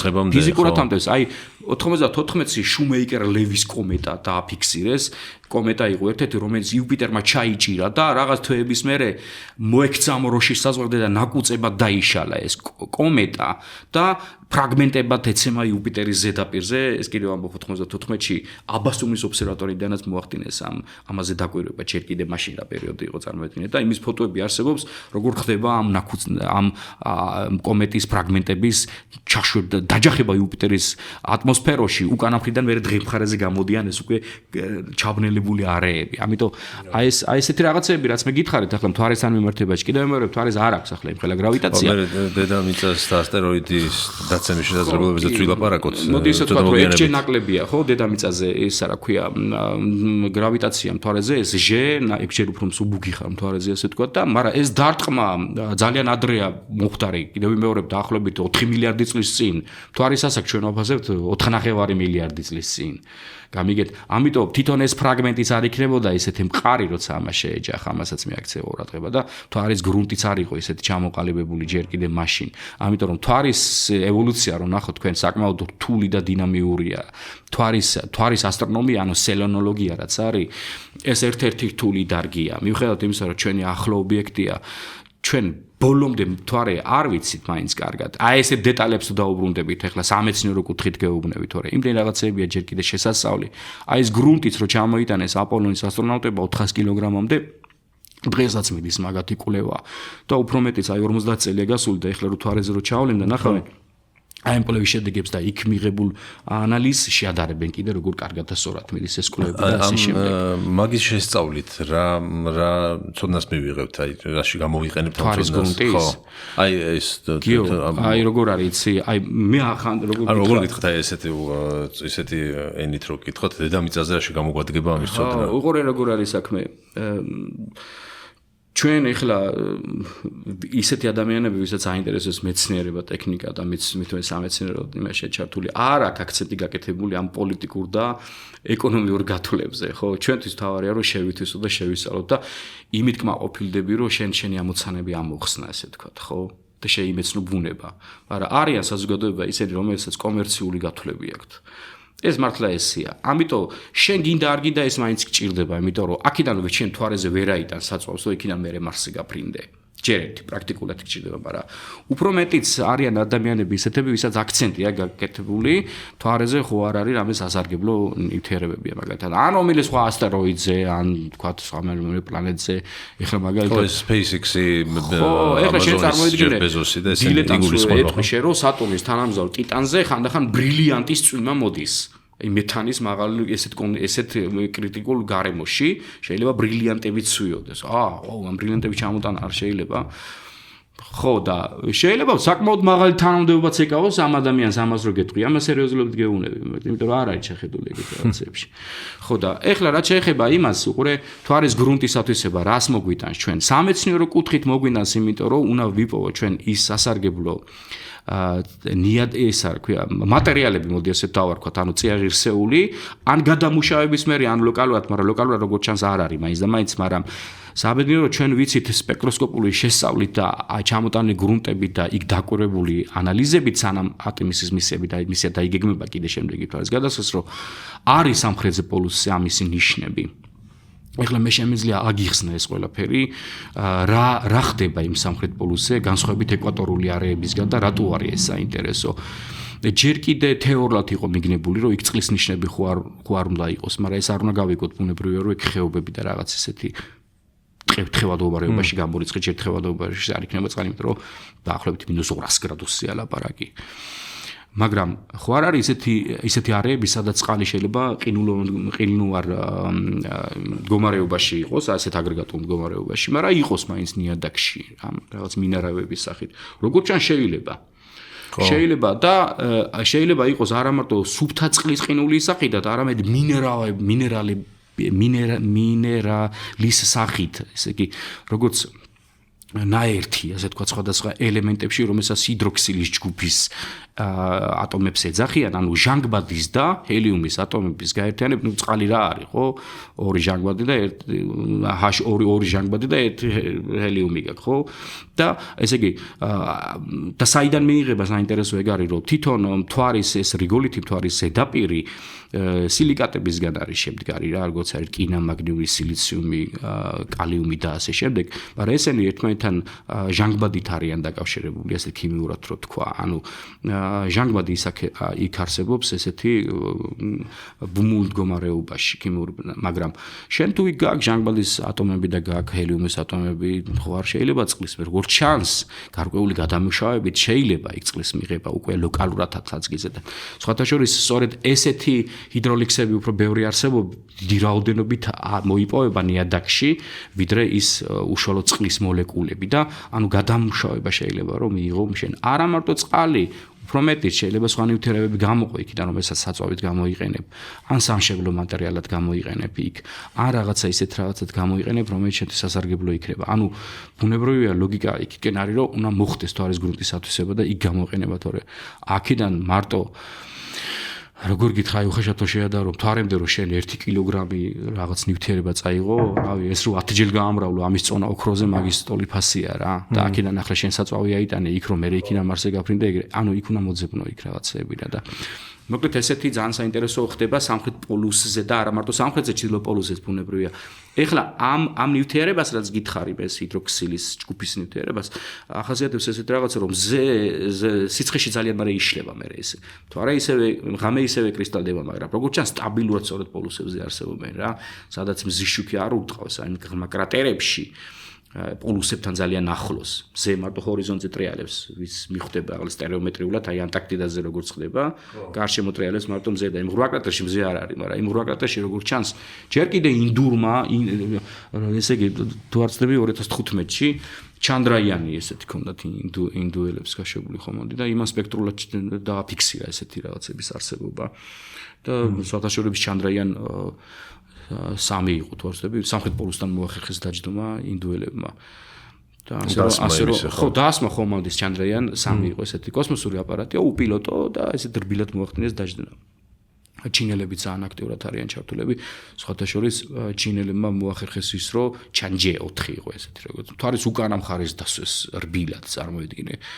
ეს ურთულესი ასტროდინამიკური ამოცანა, გიორგი, ეს არ არის ადვილი ჯერთი, თქვენ იცით, გსმენიათ, რომ არტემისის ამ ხომალდის ეკიპაჟთანაც გარკვეული დროით 20 წუთი შერდება. არანაირ კომუნიკაცია არ აქვს. ფიზიკურად ეფარება მთვარე უკან, ხო და ეხლა როგორ უნდა დასვა იქიდან ხომალდი, მაგრამ ამათმა წინასწარ გაუშვეს ეგრეთ წოდებული ლანგრაჟის წერტილები არსებობს ნებისმიერი ორი კოსმოსური ობიექტის ასე მზის და დედამიწისთვის დედამიწა მთვარის აი მაგათაც ცნობილი ჯეიმს ვები ლაგრაჟის წერტილშია გაშვებული დედამიწის ლაგრაჟის წერტილში ელურში რომელიც მზე დედამიწა და დედამიწის უკან არის დაახლოებით 4-ჯერ შორმანძილზე ვიდრე მთვარეა და ესეთივე ლაგრაჟის წერტილები მთვარესაც აქვს ანუ მზე დედამიწა მთვარი და მთვარის გარკვეული მანძილზე იქით ლაგრაჟის წერტილი არის ის არე სადაც მოხვედრილი კოსმოსური ხომალდი გრავიტაციით ვეღარ გამოდის იქიდან ანუ მორევია გრავიტაციული მორევი ესე თქვა და აი გაუშვეს ჯერ წინასწარ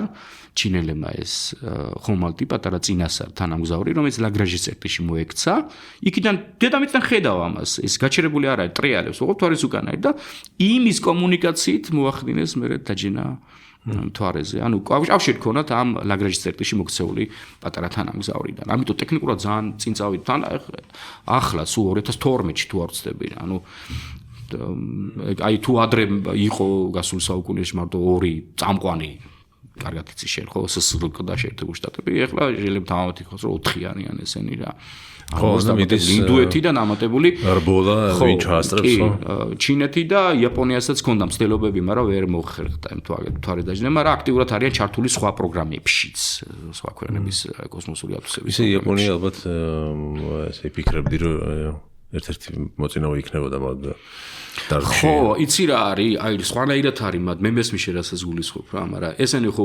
იაპონელების ბუნებიდან გამომდინარე და მათ ტექნოლოგიური მაგათ აქცენტი აქ და ესეთ რაღაც მიკროელექტრონიკაში, სოფტებში და ესეთ რაღაცებში არის და ცოტა დიდი ტექნიკა რაც არის, კი ყავთ კაი მანქანები, მაგათაც ასე ვთქვათ, მაგრამ აი გრანდიოზული ნაბიჯი როგორც კოსმოსის ათვისებაა და როგორც ესეთი აი მაგათ პოტენციალს გამოიყენებ შენ აი მონიტორებში და ესეთ სოფტებში და ესეთ იმებში. ანუ ეს კომპლექსი იმიტომ არის ვამბობ რომ არ უნდა იყოს დახვეფა ამ ქვეყნებიდან ეს დალოცვილი რა. არ უნდა იყოს აი ეს ხო საერთო კაცობრიობის ნაბიჯია გიორგი. ეს ბუნებრივია. იმდენად უნდა იყოს ჰუმანიზმი ერთმანეთის მიმართ რომ რა მნიშვნელობა აქვს კანისფერს და ეროვნებას და ასე შემდეგ. გამოიყენე ამ ქვეყანამ რაც შეძლო, გამოიყენე იმ ქვეყანამ რაც შეძლო, გამოიყენე ამ ქვეყანამ რაც შეძლო და ერთიანად გადაიდგას ეს დიდი ნაბიჯები. აბა რო თქვა ის პირველად ამსტრონგმა პატარა ნაბიჯი ადამიანის და დიდი კაცობრიობის ეს სიტყვების ნაფიქრი იყო ეს სიტყვები და იმიტომ თქვა მან. არა, უნდა გაიაზროს ეს ყველაფერი ადამიანმა. მაგრამ ამას მეორე მხარიც ხო არა აქვს რომ იქნება ზუსტად აი ეს იწევს იმას რომ ტექნოლოგიურად ცოტა წინ მივდივართ ასე ვთქვათ გვერდითი ეფექტი ეს არის ამის. რა სამწუხაროდ დაგეთახო ეგ არის ხო? აი ბატარეა არის ესე ვთქვათ ეს დახარბება რესურსებზე და ილონ მასკი და ჯეფ ბეზოსი რო ჯიბრებიან ვინ ჩაასწრებს პირველი სამაგიერო ტექნოლოგიურ წინსვლას იწევს და თავის მილიარდებს დებენ მაგის განვითარებაში. ხო, კი, კეთა. ანუ გვერდითი ეფექტი აქვს დადებითი რა. მიზანი კი არ არის, მაგრამ ეხლა მე რომ მოვდივარ თქვენთან აი გულახდილად გეტყვი გზაში ვფიქრობდი კიდე. მე მგონი მეორე მსოფლიო ომი რო ყოფილიყო არც დაჩქარდებოდა 70-იანებში, წარმოგიდგენია შენ. ანუ ეს ნაციზმის დამარცხება რომ მოხდა 45-ში მაგათი კაპიტულაცია. ვერნერ ფონ ბრაუნი, ვინც არის მაგათი რაკეტების მთავარი ინჟინერი, ის მოხდა შეერთებულ შტატებში თავის გუნდთან ერთად. ცოტათ რო დაცლოდათ მაგათ ბრიტანეთზე იყო მაგათი აქცენტი, კარგად იცი შენ, რომ შურის მაძიებელი V1 და V2 ტიპის რაკეტებს აკეთებდნენ. თითქმის კოსმოსში ავიდნენ უკვე ეგ ხომ მაგათი გაკეთებული სპირტზე მომუშავე რაკეტები, ანუ ტექნოლოგია იხვეწებოდა. გამიგედა? კაპიტულაციის მერე მოხდა ამ ინჟინერების გადასვლა შეერთებულ შტატებში ნაწილი SSRK-ში და აქეთკენ კოროლევის ხელმძღვანელობით იქით ვერნერ ფონ ბრაუნის ხელმძღვანელობით და მოხდა ამის კოსმოსური ცივიომის დასაწყისში და უკვე ამ კოსმოსური შეჯიბრება გამოიწვია ამ კონკურენციამ ბუნებრივია. ანუ რასაც თქვენ ამბობთ აბსოლუტურად სწორია, კონკურენცია რო არ იყოს პროგრესიც არ იქნებოდა. მაგრამ მე ახლა ძალიან ჰუმანურად თქვი ეს ყველაფერი, მაგრამ ეს მაინც და მაინც კონკურენცია რატომ უნდა იყოს რომ მაინც და მაინც წინ წავიდეს არა? სხვანაირად ხო შეიძლება, იქნებ სხვანაირი ინტერესი გაუგვიძო ადამიანს არა? ხო, მაგრამ ჯერ ალბათ შორს ვართ.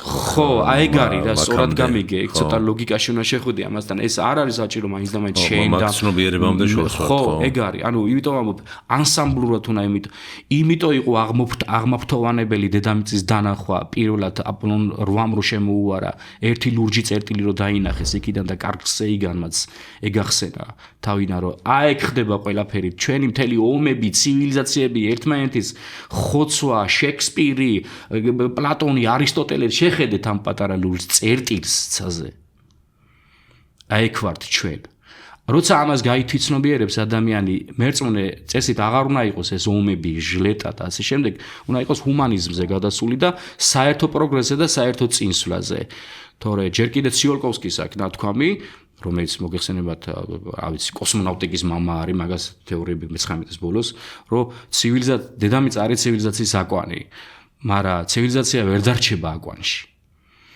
იმანო დატოვოს დედამიწა ეს უდევს ადამიანს გენეტიკაში როგორც ჩანს იმიტომ რომ განსხვავდება ის ცხოველებისგან რაღაცით განსხვავდება ეს არის ეს შეგნება რაც არის ხო განვითარება რაც არის ჰუმანიზმი და რა როგორ გვია ამას ხო რავი რაზუმს ეძახიან თუ რა ხო გონით და ამიტომ ეს გონი არის შეუზღუდავი ბუნებრივია. ეხლა ჩვენ ზოგი კრიტიკოსი ამბობს, ბიჭო, დედამიწა არ შეგისავლია, ჯერ და სად მიდიხარ და ასე შემდეგ, მაგრამ ყველაფერს არის მოდებული და რა ქნას ამ ადამიანმაც, მაგრამ საქმე ის არის, რომ ეს გონი არ უნდა გამოიყენოს ცუდ საქმეში, ამან რა. ცოტა გოშორდა ეს ჩვენი საუბარი ამას, მაგრამ მე ეს მაწუხებს ხოლმე რა, იმიტომ რომ რაც ეხლა ხდება, თუნდაც ჩვენ თავს კი არა, ზოგადად აი მეცნიერების განვითარების დაბრკოლება, ან რაღაც პროგრესის ხელის შეშლა, აქცენტია გადასული სულ იმაზე, რომ აი მე და რაღაცა ესეთი ისა რა და აი ეს მოკლებული ამას რა ადამიანი და ძალიან წუხარ მე ხოლმე ზოგადად ესეთ რაღაცებს, რომ ეს ემპათია არ აქვს რა ერთმანეთთან. ადამიანებს დავიდანებე, ქვეყნებსაც არ აქვს და რაღაც დროებით გონიათ ხოლმე რომ ეს ამბავი შეიძლება ახლა კონფლიქტებში გადაიზარდოს უკვე დგას საკითხი რომ მთვარის ათვისება რა პრინციპებით უნდა მოხდეს იქ რესურსები ვის ჩაასწრებს იმისია თუ ყველასია და უკვე არის რაღაც საკითხები რომლებიც უნდა იქნება იმიტომ რომ ყველა მეცნიერი კუთხით ხო ვერ უყურებს რაღაცა შეთანხმებაც არსებობს ორი ხო მე მგონი რაღაცა ამერიკა და მასთან ასოცირებული რაღაცა კი წესებზე შეთანხმება და აქეთ ჩინეთი და აი ეს ტიპიურად მაგონებს ახლა თქვენი საუბარი ზუსტად 57 წელში პირველი სპუტნიკი რო გაუშვა იმან რუსებმა რა ამერიკელებს ეგონათ რომ ამათმა ატომური ბომბის გაიყვანეს ორბიტაზე უკვე და რა მოხდებოდა წარმოიდგინე შენ მთელი კონგრესში მოვიდა აი დაიწყეს ესე იგი რომ აი ახლა რაღაცა უნდა გავაკეთოთ საპასუხოდ ჩვენ რა და იმიტომ იყო კენედის სიტყვები ძალიან ფრთხილი და შეთავაზობდა ის მაშინდელ სრგ-ს წარმოადგენს რომ მოდი ერთად ხო არ ვიმუშაოთ ჩვენ კოსმოსის ათვისებაზე და ესეთი რაღაცები, მაგრამ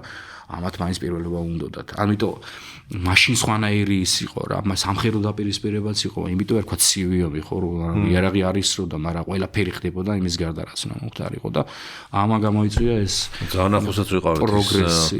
ამბავი რო არის კარიბის ზღვის კრიზისის პერიოდია. ოსო მოვიწყდება იმ ადამიანის გვარი რაღაცა ფაქტიურად გადაარჩინა კაცობრიობა რა ამბავი არის ესეთი რომ წყალქვეშა ატომურ საბჭოთა კავშირის წყალქვეშა ატომურ ხომალდმა დაკარგა კავშირი მოსკოვთან და ამ დროს ძალიან ახლოს მივიდა ღრმა წყლებში ამერიკის საზღვართან და იქიდან რაღაც გაფრთხილება მიცეს რომ ძალიან ახლოს მოხვედი და უკან დაიხიოდა ამათმა ეს აღიქვეს ატომური ომის დასაწყისად.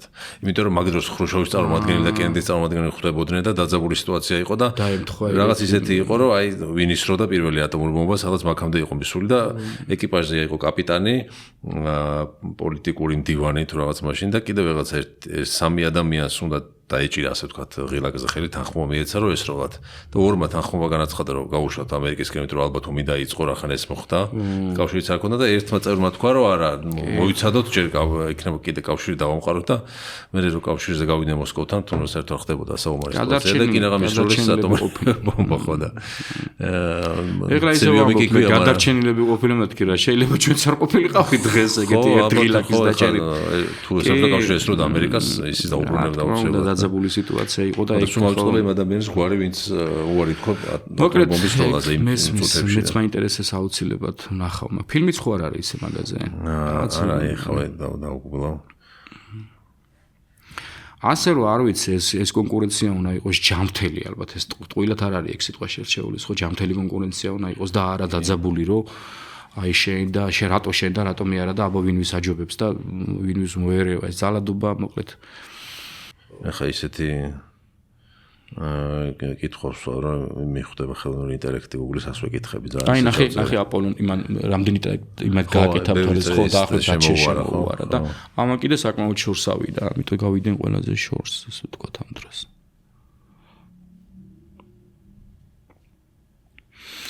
ხო და მოკლედ ისა რო გადახედო შენ ძალიანაც იცი რა მაგრამ გავს იმას აპოლონის პროექტის გეგმებს მაინც ამათ მიუხედავად იმისა რომ ეს გამოცდილებები აქვთ ამათ უკვე რა აი მაგალითად აპოლონ 10 უკვე მთვარის მოდული ჩამბული ხომალდის მოდული სერვის მოდული ყველაფერი 15 კილომეტრზე დაეშვენ მთვარის ზედაპირამდე წარმოედგინე მაგრამ იქ დამატებით აღჭურვილობა არ იყო კიდე რომ თორეს გადასულიყო და სასწავლიც არ იყო იმდენი საკმარისი. ანუ მთელი ეს სიმულაცია აღარ ქვია. ტესტირება გაკეთდა ამ დონეზე რომ უკვე აპოლონ 11 უნდა დამჯდარიყო.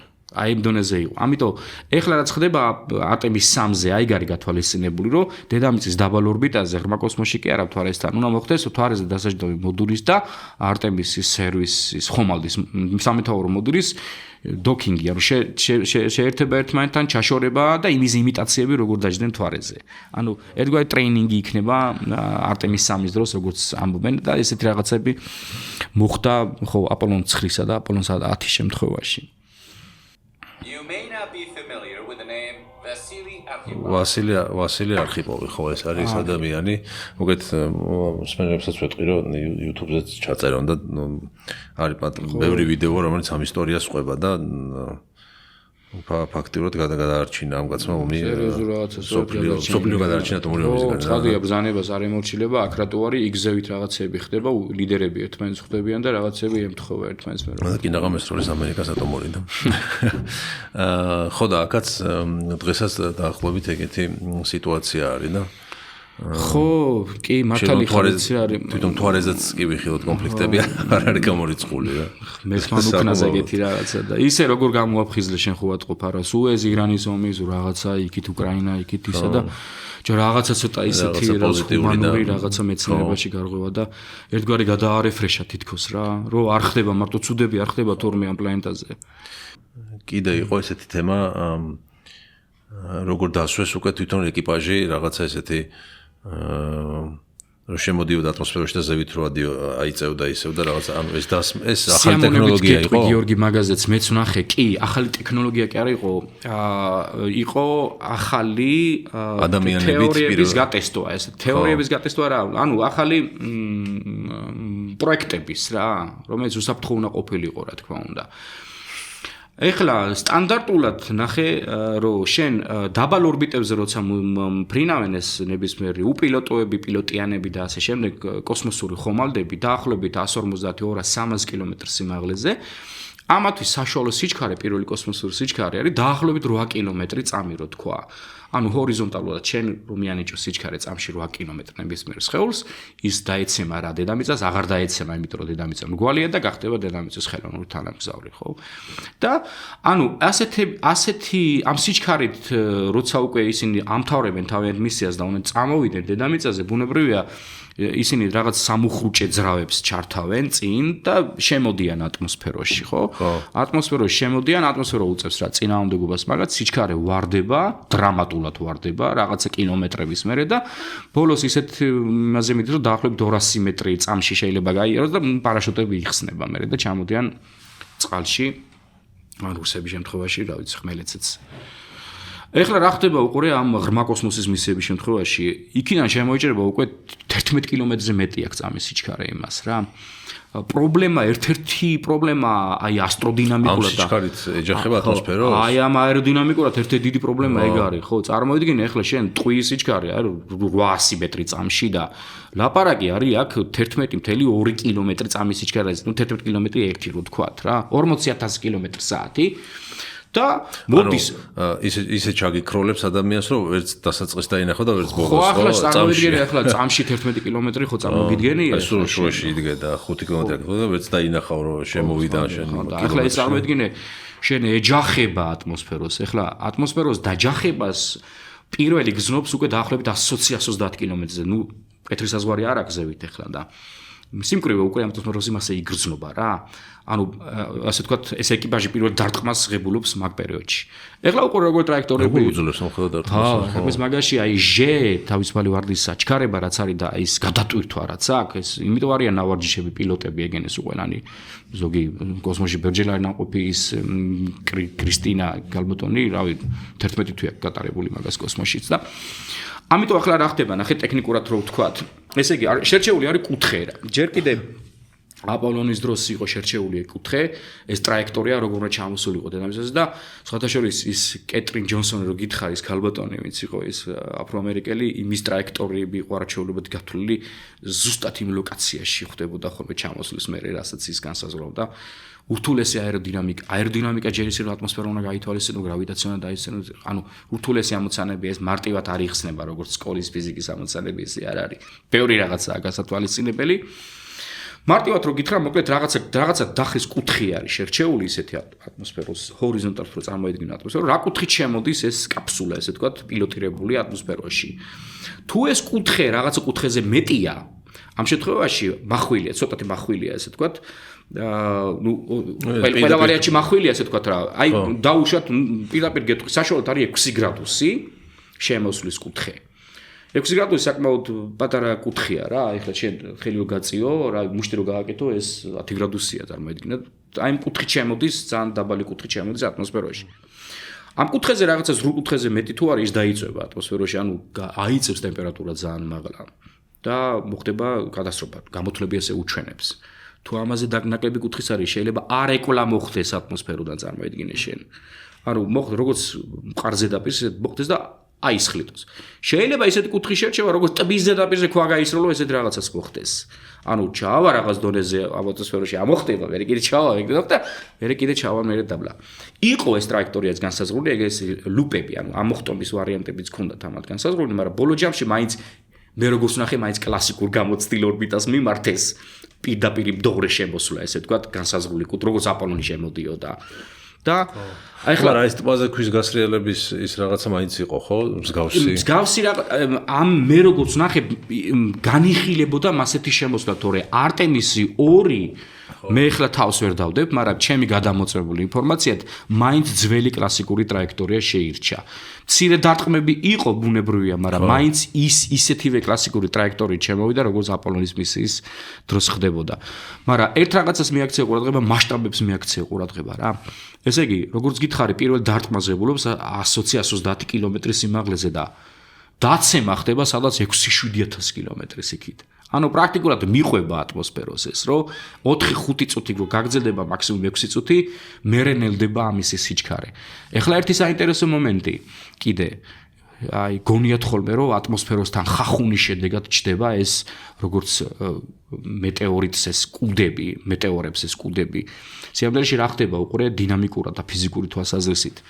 ეხლა მათ არის ჩვეულებრივი აირის კანონები ესეთი რაღაცა ფიზიკაში კარგად ცნობილია.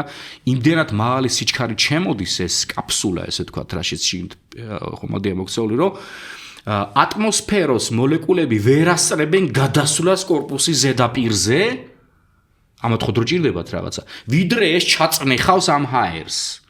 აი მაღალი სიჩქარე და აქ კატასტროფულად იზრდება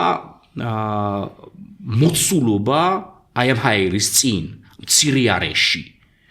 წნევა, რომელიც სწრაფად იწვევს ტემპერატურის ზრდას და იწვევს ზედა ატმოსფეროს იონიზაციას.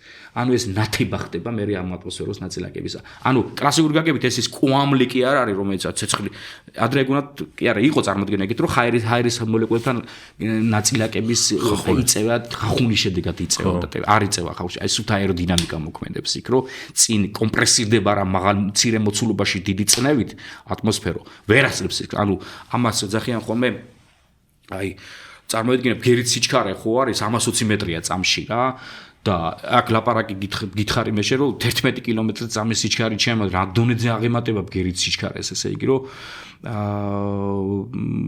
გადააჭარბებს და მე ხდება უყურე რაღაც დროის მერე ატმოსფერო ამოხრუჭებს ამას ბუნებრივია იმიტომ არის წინა ფარი დაცული არის სპეციალური ბოჭკოვანი ცეცხლგამზე მასალისგან ეგეც პატენტია სხვადასხვა სხვადასხვა იმებს იყენებენ ხოლმე როგორ არის და რომ გაუძლოს აგან აი მზის ტემპერატურის ნახევარი თითქმის 3000 გრადუსზე ცხელდება 3000 გრადუსს წარმოგიდგენია კიდევ ვიცი რომ რაღაცა ნივთიერებით დაფარეს რომელიც მაგ ხახუნიძეს ორთქლდება და ეს იწვევს გაგრილებას იმის რაღაცა ეგეთი ზეა რომ ტემპერატურა შენარჩუნდეს შიგნით ის 20 გრადუსი. ბევრი ეს დეტალი ვნახე, უნდა ვახსენო უცბად ვასილ გაბუნიას არხზე ძალიან კარგი ვიდეო გააკეთა ამასთან დაკავშირებით, ლინკს ჩავდით ხახწერაში და ხო, სხვათა შორის თქვენ რომ კიდე ზუსტად რომ გაც ვკითხე რომ ერთ-ერთი ტესტირების ვარიანტი ეგეც იყო გაგრილების სისტემა და იმ მასალაში სხვადასხვა ის შეიტანეს მინარევები, მაგრამ მოდი მე დინამიკურად მაინც დავამთავრებ ესე იგი როგორ არის.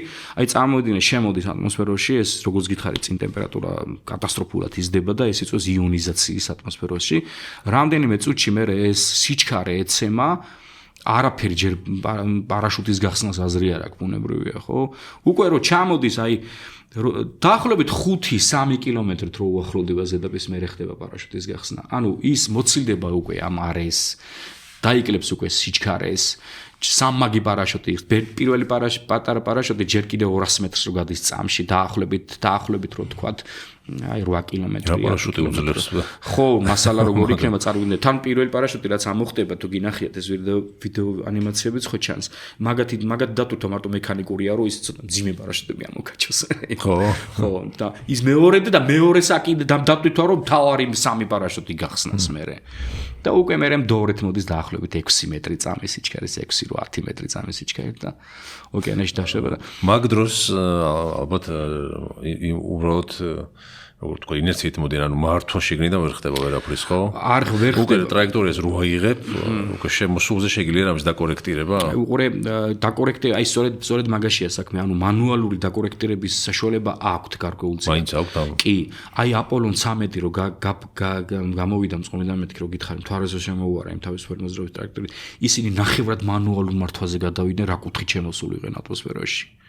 ეს ფილმში არაჩვეულებრივად არა რო შემოდიხარ მას მე არა უკონტროლოა აბსოლუტურად მანამდე არა რო შემოდიხარ მას მე გულისხმობ რო შემოდიხარ მას მე არის აბსოლუტურად უკონტროლო შენ წინასა გაქვს ტრაექტორია განსაზღვრული უკვე როგორ რა ტრაექტორით უნდა აირჩიო ჩამოსვლა რომ ის არეკლა არ მოხდეს როგორც გითხარი ატმოსფეროზე ან რამე ისეთი ცოტა უხეში კუთხით არ წამოვიდეს რომ მოხდეს დაწვა სტანდარტული აიმ რეინჯებში რომ მოექცეო და შემოდის всё იქ რადიოკავშირიც აღარ არის უკვე პლაზმაშია მოქცეული აბსოლუტურად ხომალდი და როცა ნელდება მე გამოდიან რადიოკონტაქტს აბსოლუტურად ვეღარ მართავ მაგ დროსაც კონტაქტიც არ აქვს ხო აეროდინამიკა აღარ აქვს უკვე შენ ანუ წარმოედგინე 11 კილომეტრი წამიდან უცბად ჩამოდიხარ 200 მეტრ წამში სიჩარეზე და მცირდება და ესე რამხელა გადატვირთვა იმიტომ არის შორი მანძილი როგორც გითხარი 7000 კილომეტრს ბრენენ ისინი ატმოსფეროში გამიგეთ აი რამხელა თითქმის ნახევარი დედამიწის ტოლა მანძილს გადიან წარმოედგინე შენ ატმოსფეროში მარტო რომ შენელდეს ეს სიჩქარე გადატვირთვასაც ღებულობენ ბუნებრივია ამიტომ აი რისკის თვალსაზრისით სტარტზე ნაკლები რისკი არ არის ატმოსფეროში შემოსვლა რა და იქ რა თვარეზე დაждომა კიდე იქ ცალკე დინამიკა იქ რა ამბები ხდება ხო ნუ ეს უკვე ძალიან ეს უკვე არის ფინიში მორჩა მაგრამ მე ის არ მომწონს იმათად გითხრა ისე ძველი მეთოდებით რომ მიდიან და რაღაც იყვანენ ზათითაოთ ამ ვერტ ფრენზე და რაღაცა ცოტა ეგ მე მომდასახვეწია რა იმიტომ რომ რაღაც უნდა ეხლაბეთ ხომა ერთი ჯერეთი საყოვნად ვიფრნავით მე მეორე ის რა ვიცი ხო ცოტა ისეთი სერვისი შეიძლება იყოს რომ ხო მოიქცეს ეს იმაში ამოიყვანონ და აი ერთ პოდკასტს უსმენდი კიდე რაკეტის გაშვებაზე რომ რაღაცა წყალი და წყალს ასხავენ იმ ადგილას საიდანაც გაშვება ხდება რომ ხმის ძალა შეამცირონ იმიტომ ხო გაშვების დროს ისეთ ხმას გამოსცემს რომ შეიძლება თვითონ რაკეტაც კი დააზიანოს აკუსტიკური ბგერები ხო და ტემპერატურა იქ ხო მაღალ ტემპერატურაზე რა ეს ძრავები რო ითვება და ეს პლაზმა რო ფეთქდება ესე ვთქვათ მაგიტო გამოიყენება ეს რამდენიმე ასეული ტონა წყალი ერთდროულად იღურება რომ მოხდეს ამისი ჩახშობა და მოკლედ ტექნიკურად ძალიან ისეთი საინტერესო მომენტია. თქვენ რო ნახოთ აი გაშვების ეს SLC რაც არის Space Launch System-იც სამსაფეხურიანი რაკეტა. ეხლა ძირითადად როგორც ისე საწვავის ტიპებს რო დაუბრუნდეთ რა. ნავთვის გარკვეული ტიპით, თხევადი, ჟანგბადი, ცხევადი, წყალბადი და კიდე რაღაც მინარევები რაც არის. ყველა საფეხურს აქვს თავისი დატვირთვა. თავიდან რო ირთვება ეს ძრავები, ამათ ნაპერწკალს აძლევენ ჯერ აქედან და ასე შემდეგ და მეორე საფეხურზე უკვე გადადის უშუალო თხევა წყალბადზე, თხევა ჟანგბადზე. აი მაგალითად ზედა მანევრირების ძრავები უკვე კოსმოსურ ხომაც რო უყენია, იქ აზოტის და ჟანგბადის მინარევს გამოიყენებენ უფრო რაღაცა ისეთ ელემენტს, რომელსაც წინასწარი ნაპერწკალი აღარ შედება. ამ აირის შერევით თვითონ ინთება უცბად და ეს მცირე მანევრების დროს ძალიან ეფექტური არის ეს ძრავები. ამიტომ აი ეს ძრავების ტექნოლოგიაც უნებრივია ერთ-ერთი რთული და კომპლექსური არის. ამ საკითხში და პრინციპში მაგით განისაზღვრება პროგრესი ამ ხომალდების რაკეტმზიდების ატანა ამ მრავალტონიანი სასარგებლო ტვირთის ორბიტებზე რა. რაც კიდე ერთი თემა სიახლეც იყო რომ რაღაც რადიაციის დაცვისგან კიდე უფრო წინ გადადგეს ნაბიჯი ხო რაღაცა ხო ეგეც 15% უკეთესი დაცვა იყო რაღაც ესეთი წავიკითხე ეგეც საინტერესო დასხივება კოსმონავტებს ასტრონავტებზე იცით როგორ არის აუცილებლად უნდა ვახსენოთ ასტრონავტი კოსმონავტი თუ რა ახლა რუსები კოსმონავტებს უძახიან ხო და ასტრონავტი არის ხო რა ტაიკონავტიც გამიგია აი ხო ეგ ჩინელები და ეს ინდოელები და ხო რა ვიცი ისა რა ქვია ასტრონავტები მოიცადე კიდე იყო რაღაც ხო ვასკლავ შორის ფრინავი რაღაც არა შეგობა აქ ასტრონავტების დაცვა რადიაციისგან კიდე უკეთესად მოხერხდა როგორც ასტრო არის ნათობი კოსმო არის კოსმოსი და ეს ნომეს კიდე გავრცობა ხო და როგორ დაარქვეს. მოკლედ რო თქვა, ერთ და იგი საინტერესო მომენტი კიდე გიორგი უცილებლად უნდა იცოდეს და გამომახვილოს ყურადღება მსმენელმაც, რომ ეს რადიაციული დაცვა არის ძალიან მნიშვნელოვანი. ეგ არ არის სახუმარო თემა, არც არასოდეს არ ყოფილა ბუნებრივია, მაგრამ მე კიდევ ამბობ, როცა ლეოზე მოძრავან low earth ორბიტები არის დაახლოებით 150-250 კილომეტრის სიმაღლეზე ორბიტებია. აქ მუშაობს ეს საერთაშორისო კოსმოსური სადგური, ეს თანამგზავრები, სატელევიზიო ესენი დაბალ ორბიტებზე ტრიალებენ. ესენი მაინც მეტნაკლებად ამ რადიაციისგან მეტნაკლებად დაცულები არიან დედამიწის მაგნიტური ველით. ეს დედამიწის მაგნიტური ველი დაახლოებით 25000 კილომეტრზე ესეთი შილდი აქვს, ასე ვთქვათ, ფარი, რომელიც ამ მზიდან გამოსხივებულ პლაზმას იცავს. პოლუსებში ჩაიჭერს და ის იყო ზუსტად ის ტემპერატურა ვნახეთ. მაგრამ როცა ლაპარაკია ამ ღრმა კოსმოსში გასვლაზე უკვე თვარამდე 400000 კილომეტრია, ესენი გადალახავენ ამ რადიაციულ საზღვარს, ესე ვთქვათ. ანუ პირდაპირ მზის გამოსხივების სხივებში შეიძლება რომ მოხდნენ, ამიტომ ზოგადად იგეგმება ხოლმე სხვათა შორის თქვენ რო ნახოთ აი აპოლონის მისიების დროსაც არ უნდა იყოს მზე აქტიური ანუ რაღაცა ისეთი ამოფრქვევები არ უნდა ხდებოდა თორე ის რამდენიმე დღეში 2-3 დღეში აღწევს იქიდან ამოხეთქილი პლაზმა რა მათი სიჩქარე დაახლოებით 300-დან 800 კილომეტრამდეა წამში ანუ რამდენიმე დღეში მზიდან თუ მოხდა აფეთქება წარმოედგინეთ წვიმასავით გეღურება ეს მაღალენერგიული ნაწილაკები შენ რა რომელიც ჩვეულებრივი რადიაცია კატასტროფულად მოქმედებს ცოცხალ ორგანიზმზე მარტო ცოცხალ ორგანიზმზე კი არა აპარატურას და ასე შემდეგ რა ამიტომ ამისგან და ეხლაც ესეთი მომენტი იყო შერჩეული თქვენ რომ ნახოთ რომ მეტნაკლებად ყოველთვის არ შევს მაგის ის ფაქტი რომ იქ ღია სივრცეში extravehicular activity EVA ესე ეძახიან ანუ ხომალდსგარი აქტიურობა როცა იქნება მთვარეზე მაგ დროს არ უნდა მოხდეს მზეზე რაღაცა ესეთი აფეთქება თორე აუცილებლად უნდა ქონდეთ თავშესაფარი იმათ იქ რისკაფანდრებად შეიძლება არ უშორონ უკვე ამიტომ რისკები ძალიან დიდია მთვარეზე რომ ის თუ რომ ნახულობთ ხოლმე ძველ კადრებს ეს აპოლონის ასტრონავტები რომ დახვტომავდნენ რაღაცა ისინი ამხერა რისკზე იყვნენ წასულები იცავს ეს სკაფანდრი ბუნებრივია და იმ მაგაზე იყო ლაპარაკი სკაფანდრის გაუმჯობესებაზე ანუ უძლებს როგორ არ უძლებს ეს რაღაც დროით ბუნებრივია რაღაც დოზირების დამოსხებას გაიგებს და შეიძლება რაღაც უსაფრთხოების ფაჯებში ჩაჯდება მაგრამ გააჩნია ინტენსივობას რადიაციისა და დიდხან ვერ გაჩერდები შენ გარეთ მით უმეტეს ესეთ მომენტში თუ დაემთხვა მზიდან ამოტორცლილი ნაწილაკების ნაკაჩი თუ მოყევი შენ აუცილებლად გინდა შენ თავშესაფარი რაღაცა იქ აი სწორედ ამაზეა ლაპარაკი რომ ის ბაზებიც ისეთი ეფექტურად უნდა მოხდეს მაგრამ ზუსტად მაგამდე ხო ეფექტურად ამას დაგეგმილია ხო ჩვენ ზუსტად არ ვიცით არ არის ეს ღია საჯარო პაბლიკი ესე ვთქვათ მაგრამ შემდეგი მისიები არტემის 3 იქნება 4 იქნება თუ 5 იქნება ესენი ნენელ რაღაც კონსტრუქციებს გააკეთებ პირველ რიგში დაცვა რა თქმა უნდა რადიაციისგან ნორმალური ისეთ პირობების შექმნა რო იქ მოხდეს ადამიანის და წყალის თუ თან კვლევები რა თქმა უნდა და ეს პროგრესის ამბავია რა ეს დინამიკის ამბავია როგორ წყალა ეს შემდეგი არტემის 4-იც აი სადღაც მომდენო წლებში იგეგმება ხო ადამიანის დასხმას რა ხო 2028-ში 9-ში რა ვიცი ნახოთ რა როგორ არის მაგრამ ხო გეუბნები მე ცოტა სკეპტიკურად ვარ ხოლმე რა არ არის მასე რო იფიქრო შენ დინამიკას რო გადახედო და იმას ქრონოლოგიას 60-იანებში და 70-იანებში მე 2000 წელში უეჭველი მარსზე ვიქნებით ამბობდნენ. ხო. აი 2026 ანუ ვერ შეხედა გააჩნია როგორ არა ნუ დაგეგმილი ასე აქვს თვითონ. ხო, წარმატებასთან ერთად ახალი ამოცანებით ჩდება ხოლმე და ეს იწევს ხოლმე ამ დაგეგმილი პროექტების გადაწევას ხოლმე. ამას კარგად უნდა შეხედო მას, მაგრამ ფაქტია რომ ახლო მომავალში მე დარწმუნებული ვარ ამას არ დაჭირდება ეს 25 და 30 წელი ახლა მთვარის ამბებს. ამას გეტყვი რომ არ მგონია რომ დაჭირდეს 25 და 30 წელი რომ 30 წლის მერე კარგად ვიყო ჩვენ, თვარეზე რომ გახედავ შენ რაღაცა პატარა შუქები შეიძლება შენიშნო აქედან.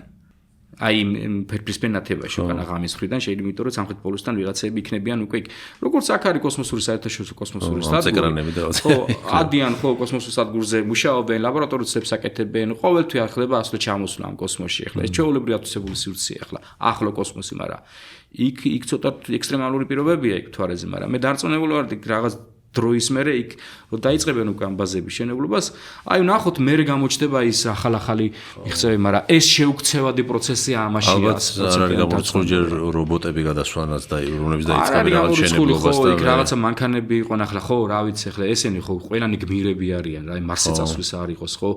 პირველი ეკიპაჟის აი ცოტა შეიძლება ისეთი საჯაროდ არ უნდა თქვა, მაგრამ 70% განწირულები არიან რა. სანამ აი მარსზე გაწასვლაზე მეგლაპარაკია. ეს გმირობაზე მეტი არის, ანუ წირავ თავს პრაქტიკულად. იმიტომ რომ ურთულესი ნაბიჯები ახლა კარგად მოგეხსენება, მე საერთოდ მიყავს საუბარი, შემდეგი პროექტები იგეგმება, კარგად ათვისების მერე წლების მერე, მთვარიდან ახალი გრავიტაცია ნაკლებია და ჰაერწინააღმდეგობა არ გაქვს. შესანიშნავი კოსმოდრომები და ისინი შეიძლება გაკეთდეს. მაგრამ მან ცხოვრება რამდენ შესაძლებელი ადამიანისთვის მთვარეზე იმ პირობებში, როცა 6 ჯერ ნაკლები გრავიტაცია ადაპტაცია უყურე აი ეგ არის ამ ხელა სხვაობა შეიძლება მაინც მოერგო ეგ არის საინტერესო ანუ მე ყოველთვის მაკვირვებს ხოლმე ეგეთი რაღაცა რა რომ ჯერ კიდევ მე 20 საუკუნის დასაწყისში ფიზიკოსებს ეკნა თქვამი დირაქს და ვიღაცებს რომ ბუნების ერთ-ერთი საოცრება ეგ არის რომ ის გაძლევს უფლებაში რომ შეიმეცნო ის ანუ ადაპტაცია არიცოდენ თავიდან პირველი ძაღლები იმიტომ გაუშვეს ის ლაიკა და ბელკა და სტრელკა და ვიღაცები რომ კი ბატონო თეორია გიჩვენებს უნდა გადარჩეს მაგრამ მართლა გადარჩება ადამიანი კოსმოსში იქნებ ვერ გადარჩება ვა ნახეს რომ გადარჩა კი ბატონო ახლა საერთაშორისო კოსმოსურ სადგურზე წლებიზე მეტი რჩებიან ხოლმე იქ წარმოიდგინე ესე იგი როგორ ჩანს ბიოლოგიურად ანუ არ ვიცი ამ სამყაროში ადამიანში დევს ესეთი რაღაცა რომ ეგუება ამ სპეისში არსებობას კოსმოსში არსებობას მაგრამ მუტაციას განიცდის მაგრამ ვარჯიშობენ რომ საწოლამაიც კონდეს და ეს ყველაფერი პულსი წნევა ეს ყველაფერი სხვანაირია მაგრამ როგორ ჩანს ევოლუციურად და მუტაციურად შესაძლებელია ეგეთი რა ნუ მუტაციას ახაც ხედავთ ჩვენ დედამიწაზე არა მაგრამ ეხლა წარმოიდგინე ესეთი რაღაც აი მე ვცდილობ ხოლმე რომ კარგად აუხსნა ეხლა მე ადამიანს რომ აი ვიზუალურ მხარეზეც რამხელა მუტაციაზე ბიოლოგიურად რამხელა როლი ითამაშა ამ გრავიტაციამ ხო რომ შენ სახე რომ ესე გაქვს ხვირი რომ ესე მოდის დაბლა კერდიც რა ვიცი ხელებიც ყველაფერი ეს ხო დინამიკა ხო ევოლუციის მილიონობით წლების განმავლობაში ევოლუციის პროცესია ეხლა ადამიანი რომ დაკიდო შენ თავდაყირა და შენც რომ დაეკიდო ერთმანეთს შეხედოთ ვერ იცნობ ვინ არის ეს ხო ეხლა იქ სხვანაირად წავა მე ბუნებრივია ეს არ მოხდება ერთი ადამიანის შემთხვევაში მაგრამ წარმოიდგინე შენ რაღაცა 10 თაობა 15 თაობა სიტყვაზე ეხლა ეს თაობებიც ეს 15 თაობა არის ჩათვალე შენ 1000 წელი უკვე სხვანაირად წავა მე იქ ყველაფერი მაგრამ როგორ ჩანს იღებს ამას ადამიანის ორგანიზმი გამიგე და იქ ახლა მთვარეზე რაც მოხდება ეხლა ეგ ამბავი არაფერი ისეთი კატასტროფული არ არის უცბად რამდენიმე კვირაშია მიეჩვევა ამას ჯერ კიდე აქ რო ტესტავენ ხოლმე აქ რო ტესტირებას გადიან ესეთი დაკიდებული თოკები და რაღაცეებით ორი კვირა აქ რო ვარჯიშობდნენ ასტრონავტები აპოლონისა იქაც უკვე ადაპტირებულები იყვნენ ამ მცირე გრავიტაციას ამიტომ ეხლა იქ რო ორი თვე იქნებიან ბუნებრივია მიეგუება როგორ ჩანს ეხლა იქიდან კოსმოსში იმას ასე ვთქვათ გადაადგილებას და ცხოვრებას მიეჩვევი რაღაცით, მაგრამ ის რაც გიზავს შენ ორგანიზმს რას უზავს, შეიძლება მიეჩვიო, მაგრამ შენ სიცხეს ხანგრძლივობაზე როგორ იმოქმედებს და შენ ჯანმრთელობაზე. ერთ და იგივე შინაარს თემას ვამბობთ ახლა მე ჩვენ, მაგრამ ხო გეუბნები, მე მაინც იღებს როგორ ჩანს ორგანიზმი ამას. კარგად იღებს და ცუდად იღებს. აი რამე ხას კი არ გისმევს რომ ადამიანო შენ დედამიწაზე დარჩი და ამ პლანეტის არსება ხარ. შენ აი მაგას გეუბნები ესე რომ ვთქვათ რა, არ გისმევს ხას წითელ ხას ბუნება. ეს საოცრებაა, ხო? ესე იგი რატომ აძლევს საშუალებას? აქედან გამომდინარე, ესე იგი შეიძლება რომ ადაპტაცია გავაკეთო მე იქ და შეიძლება რომ მომავთაობა მიყოლოს იქ, მაგრამ სხვანაირები იქნებიან მე ეს.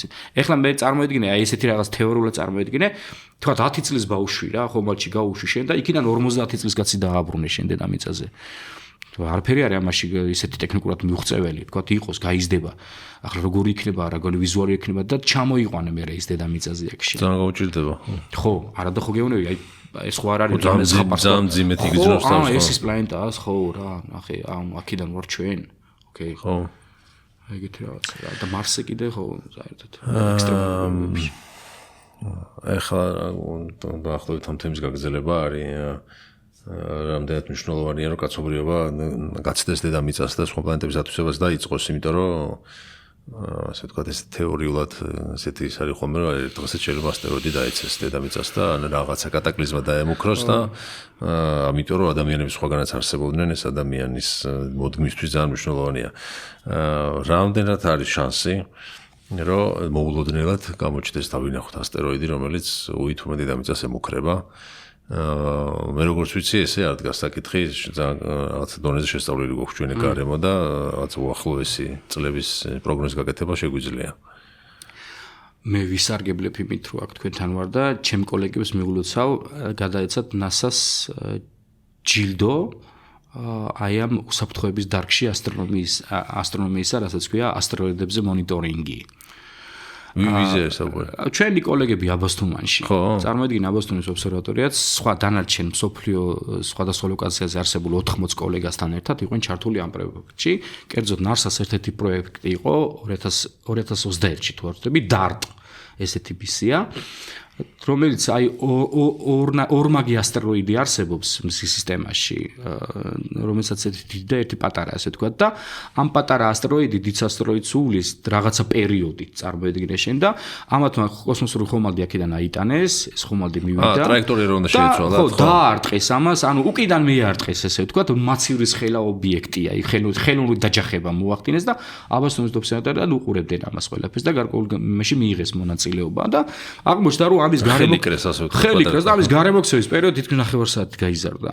ანუ ექსპერიმენტი იყო ესეთი. ეხლა საითკენ მიიღო საუბარი ხო ხდები? მუშაობენ ამაზე, რომ თავდაცვა, ანუ როგორ უნდა აირიდო ის თუ მოხდა ესეთი რაღაცა. აბსოლუტურად შესაძლებელია მოულოდნელი რაღაცეების, იმიტომ რომ ეს მიუხედავად იმისა, რომ კარგად მოწესრიგებულია ეს ყველაფერი, ასტრონომიულად და ევოლუციურად ორბიტული დალაგებები, რეზონანსები და ასე შემდეგ, მაინც ხდება ხოლმე ურთიერთგრავიტაციული შეშფოთებები და რომელიღაცა მცირე ობიექტმა, ასტეროიდმა დაკარგოს თავისი ტრაექტორია და წამოვიდეს თქვა გადაკვეთოს დედამიწის ორბიტა. უფრო მეტიც ამ ბოლო წლებში ფიქსირდება საერთო ისა რა ქვია, ღრმა კოსმოსის ობიექტები, აი სამი ატლასი მაგალითად, რომელიც ეხლა ტოვებს სისტემას, შემოიჭრა galaktik ვასკვლავ შორის სივრციდან შემოიჭრა. ეს ხო საერთოდ მოულოდნელი რაღაცა იყო, წარმოიდგინე შენ. გაუარა მზეს ესე შემთხვევით, ჩაუარა მზეს და წავიდა და მიდის თავის გზაზე რაღაც არაწესით და იმიტომ ამბობდნენ რომ რაღაც უცხო პლანეტელების ხომალდი ხო არ არის და ასე შემდეგ. მოკლედ, აი ესეთი მოულოდნელი ფაქტებით არის სავსე კოსმოსი ბუნებრივია, მაგრამ მე მაგასაც გეტყვით, დაახლოებით თუ არ ვცდები, 9 მილიონი ასტეროიდის კოორდინატები დათვლილია რა, ჩვენთან ახლოს. მე მაგას ყოფენ ხოლმე გარკვეულ რეინჯებად, აი დაუშვათ 2 მთვარემდე ახლო მანძილზე რომ მოდის ამას პოტენციურად საშიში ასტეროიდები, ცოტა შორი მანძილზე სტაბილური მარსსა და იუპიტერს შორის ისინი რაც არიან. ამათი ეს ასტეროიდები ჯგუფი, ტროელები არიან. იუპიტერი არის, რომელიც გვიცავს, ხო? ყველაზე აქტიურად. აი უყურე მე ლანგრეჟის სერტირებ რო გითხარი, ხო გახსოვს? მზე იუპიტერი მზე და იუპიტერი ერთად კომბინაციაში აკეთებენ ისეთ გრავიტაციულ მორევს, რომ ეს ასტეროიდები აქ და აქ არიან მოქცეული თავის ორბიტიდან, ამ ტროელები და ბერძნები და ტროელები და არ ხო, ანუ ასტეროიდისთვის ძნელია რომ გაცდეს მაგათ და შემოაღწევს. იუპიტერის გრავიტაცია არის ძალიან დიდი ერთი სიტყვით რა. ისა მასა არის პროპორციულად შესადარი უკვე სხვა პლანეტებთან. 150,000 კილომეტრი აქვს დიამეტრი, წარმოიდგინე იუპიტერს, ნუ დედამიწას 12,000. წარმოიდგინე რამდენი ხო? ანუ რამდენჯერ დიდია. 300-ჯერ მეტია მასით დედამიწაზე. ამიტომ ის დომინირებს იმ არეში, სადაც იუპიტერია. იუპიტერი საკმაოდ ისეთი ამაზე შეიძლება ცალკე რა ილაპარაკო, ანუ მინიმზის სისტემაა თავისი თანამგზავრები და თავისი იქრა პროცესებიც მიდის სასწაული, იმიტომ არის იქ ეჭვი. ერთ-ერთი არის ხო, წყალი არის ევროპა არის ხო, იმიტომ არის ეჭვი იქ რო შეიძლება სიცოცხლის ვარიანტებიც იყოს, რომ ევროპა ქვია, ხო, თანამგზავრობა. ევროპა ქვია, იუპიტერის 4 დიდი თანამგზავრობიდან ერთ-ერთია 20 კილომეტრიანი ყინული აქვს, ხო და ეხლა საინტერესო ის არის, რომ უყურე მე მგონი ავწდით იმით საწყის თემას, რაზე ვსაუბრობთ. კარგად, ხო, ასტეროიდამდე დაგვეცემა. ხო, ასტეროიდები. რაღაც კავშირი არის მაგასთან. ხო და ხო სიცოცხლის და იმის, გადარჩენაზე, ესე ვთქვა და პრინციპში თუ სიცოცხლეა შეიძლება ლოგიკური ჯაჭვი იყოს. მოკლედ ამ ევროპაზე 20 კილომეტრიანი ყინულის ქვეშ უნდა იყოს წყალი თხევად მდგომარეობაში და ეხლა საინტერესოა რატო ტემპერატურას რა ინახავს იქ, რატო იმ შიშორეზეა იუპიტერი ახლა იქიდან. 778 მილიონი კილომეტრია მზემდე მანძილი და იქ იმის თანამგზავრებზე წყალი რანაირად იქნება. თურმე აღმოჩნდა რომ იმხელა tidal force აქვს ახლა ამას, აი ჩვენ მთვარე როგორც არის ჩაკეტილი დედამიწასთან, ეს თანამგზავრებიც ერთი მხრივ უყურებენ იუპიტერს. თან იუპიტერის გარშემო ყველა თანამგზავრი ესე არის იუპიტერთან რაც არიან, ხო, ტიტანის ატომს ერთი მხარეთ უყურებს რა. ევოლუციურად ჩაიკეტნენ უკვე ესენი მიმოქცევით ძალებით და სწორედ ამ მიმოქცევითი ძალებით ეს თანამგზავრები რო უტრიალებენ იუპიტერის გარშემოს ლითოსფერული კუმშვა ახასიათებს წარმოიდგინე, იმიტომ რომ ესენი იდეალურ წერაზე ხო არ ტრიალებენ იუპიტერს, რაღაც ელიფსზე ტრიალებენ. ახლოს რომ მოდიან, უფრო ძლიერია, გაწელა იუპიტერმა ეს ლითოსფერო, ანუ მყარი ნიადაგი, იოსი, მაგალითად მოქმედი ვულკანები რო აქვს, ან ევროპასი, ან განიმედისა და როგორც ჩანს, იმათი გული იწყებს იქ ენერგია იქიდან მოდის.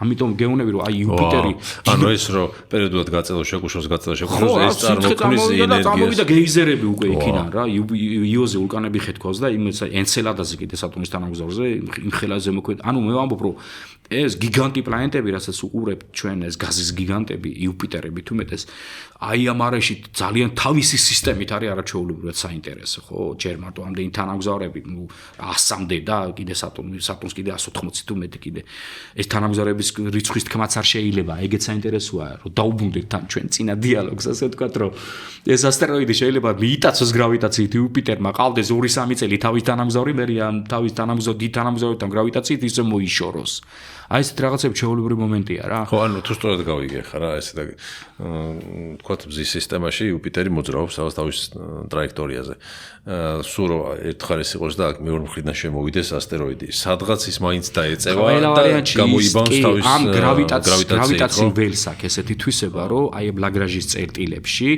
მოკლედ აი ზედება ხდება ამ გრავიტაციული ველების ეგ ცალკე წინდე ასტრონომიული ელემენტებია ესეთი ლაგრაჟის წერტილები არსებობს 5 წერტილი წინ უკან მარჯვნივ მარცხნივ 90 გრადუსები და მთლიანობაში არის კუთხეს ქმნის მზესთან მიმართებაში იუპიტერი მზე და ეს წერტილები რაც არიან ზუსტად ტოლგვერდი მას რა ქვია ტოლგვერ და 60 გრადუსიან ტოლგვერ და სამკუთხედს ქმნიან მოკლედ სტაბილურად არის შენარჩუნები და აქ არის მოქცეული ეს ლოკაციები L1 ლაგრაჟი ჯერ კიდე მათემატიკოსი იყო მან გამოთვლა თეორიულად რომ ეს წერტილები შეიძლება არსებობდეს გრავიტაციულ ველში ამ ველთანაც ახლოს რომ მოდიან ბუნებრივად მოქმედებს უკვე ეს ამაზე ამიტომ მეტი წილად იუპიტერი რა თქმა უნდა დიდროს ასრულებს იმაზე რომ დედამიწისკენ არ წამოვიდეს ასტეროიდები და მაგის გამო არის ჩაკეტილად ხდება პრინციპში აი კოსმოგონიურად რო თქვა იმ სისტემის ჩამოყალიბების თვალსაზრისით მარსსა და იუპიტერს შორის ეს ბევრი ასტეროიდები არიან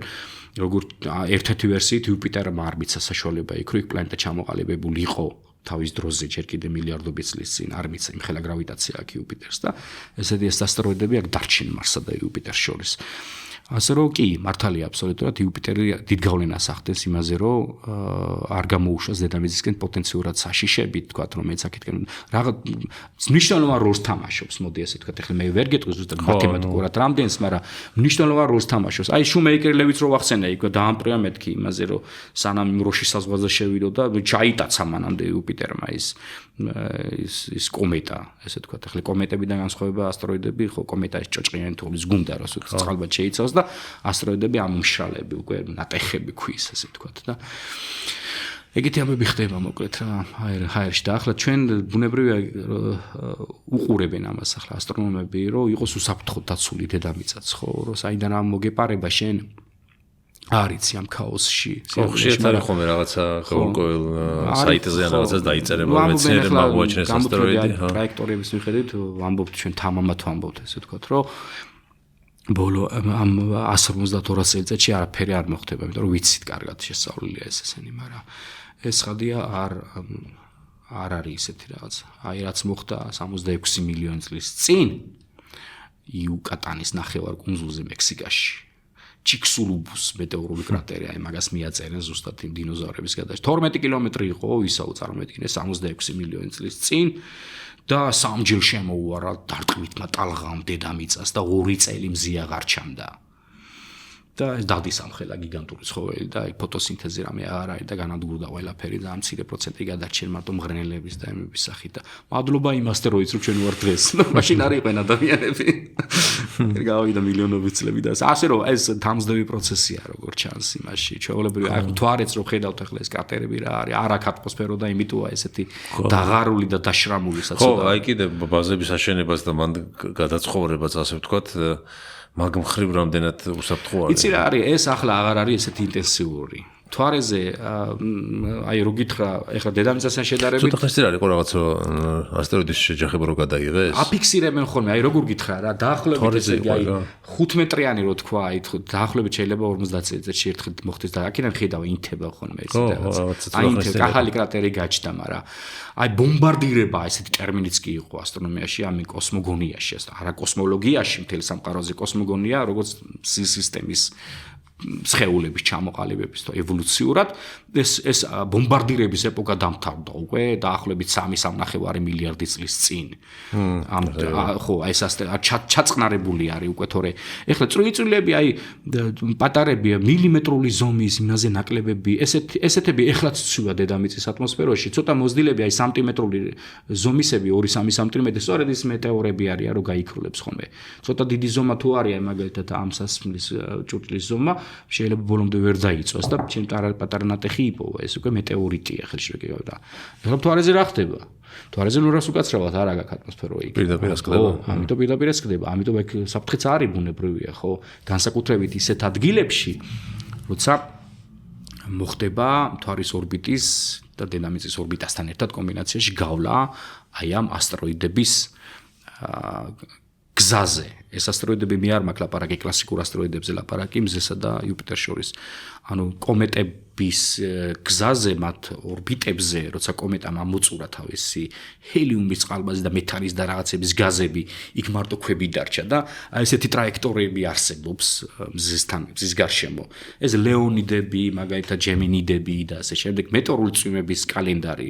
კონკრეტულ რიცხვებში შენ ატყობ მეტეორული წვიმების ნაკადს. მატებას, იმიტომ რომ იმ მომენტში იქ გადის დედამიწა თავისი გზით.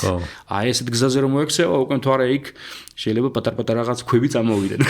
ანუ გადახურვაც უნდა გაითვალისწინო ისეთი. ხო, მაგრამ გადახურვა მათ ცოტა ისეთი მომენტია, ახლა წარმოიდგინე უზარმაზარი სიჩქარებით ისინი ახლა წამში მაგაც სიჩქარე არის. ჯერ მარტო დედამიწა გადის 30 კილომეტრი წამში თავის ორბიტაზე. შენ წარმოიდგინე და ახლა საპირისპირო მხარი თუ შეხვდა კიდე ის შეიძლება 15 კილომეტრი წამით ის 20 კილომეტრი წამით ის მოდიოდეს და და რაღაცა ბაზა რო აშენო და ერთ პატარა ამხელა იმან გახვრიტოს შეიძლება სულ დაანგრევს ის ბაზა აეროდინამიკურად ეგეც საინტერესოა მოდი ესე ვთქვათ სვენელიც საინტერესო იქნება რომ რატო უშვებენ ხომალდებს ვაჟდამეს აღმოსავლეთის მხარეზე აი კოსმოდრომები მაგალითად ეკვატორთან ახლოს არის მოიამი თუ რა ქვია მას საფრანგეთის ბაზა არის ბრაზილიასთან ახლოს ეკვატორთან ძალიან 5 გრადუსით არის სამხრეთით კანავერალის კონცხით ან ბაიკანური ცოტა აქეთ ცდილობდნენ რუსები რომ ეკვატორთან ჩამოეტანათ რაც უფრო ეკვატორთან ახლოს უშვებ კოსმოსურ ხომალდს დედამიწის ბრუნის წირით სიჩქარე ქრომალია 460 მეტრია წამში დაახლოებით და შენ ამ 460 მეტრი წამით აღმოსავლეთის რო გაისროლე ეს შენ სასარგებლო ტვირთი იმან 5%-ის ეკონომია გაიკეთა იმ ხარჯში რაც გააქვს. სამოგიდენია, ამიტომ ცდილობენ ხოლმე ეკვატორთან ჩამოიტანონ და აღმოსავლეთით გაუშვან ხოლმე. აი ეს არტემისის და ნებისმიერ მისიების რო ნახოთ, სულ აღმოსავლეთით არის გაშერული, იმიტომ რომ დაზიგოს რა მინიმალური ენერგია მოხდეს და ეს ტრაექტორიაც რა თქმა უნდა მინიმალური ენერგიით შეირჩეს და არტემის 2 შემთხვევაშიც ეს მინიმალური ენერგიის ტრაექტორია იყო შერჩეული. ხელოვნური ინტელექტი რაში გამოიყენეს გამოთვლებში მარტო თუ ხელოვნური ინტელექტი მე როგორც ნახე იმდენად აქტიურად არ იყო ჩართული ახლა ეგ იცი როგორ იყო თვითონ ხელოვნური ინტელექტი იტესტებოდა თვითონ ხელოვნური ინტელექტი იტესტებოდა მოდი ესე ვთქვათ რა მათ ხო არის ხელოვნური ინტელექტის გამოცდის რაღაცა სპეციალური რა ვიცი ბენჩმარკები და რაღაცები რომელიც იტესტება რამდენად კარგად მუშაობს ანუ რაღაც როლს თამაშობდა მარტივ როლს ითამაშებდა როგორც გითხარი ოპტიკური გიროსკოპი რაც იყო აი სიამდვილეში ეგ სატესტოც იყო და გამოიყენეს არ გამოუყენებდა და მაგის იმედზე არ ყოფილა არ დაჭირდათ ეხლა თორე მაგაში იყო ეგ ხელოვნური ინტელექტი ჩასხრი რომ თქვა თუ რაღაცა მოხდა დედამიწასთან კავშირი შეწყდა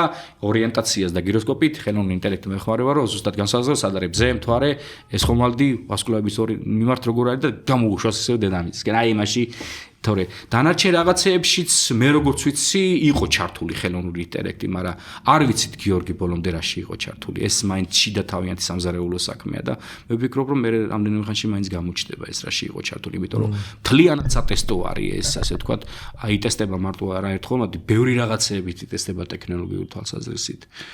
მე მაგას ვამბობ ხოლმე ამის კამერაც თქვა ინტერნეტიც ესენი ამ სამეცნიერო წრეებში გატესტილი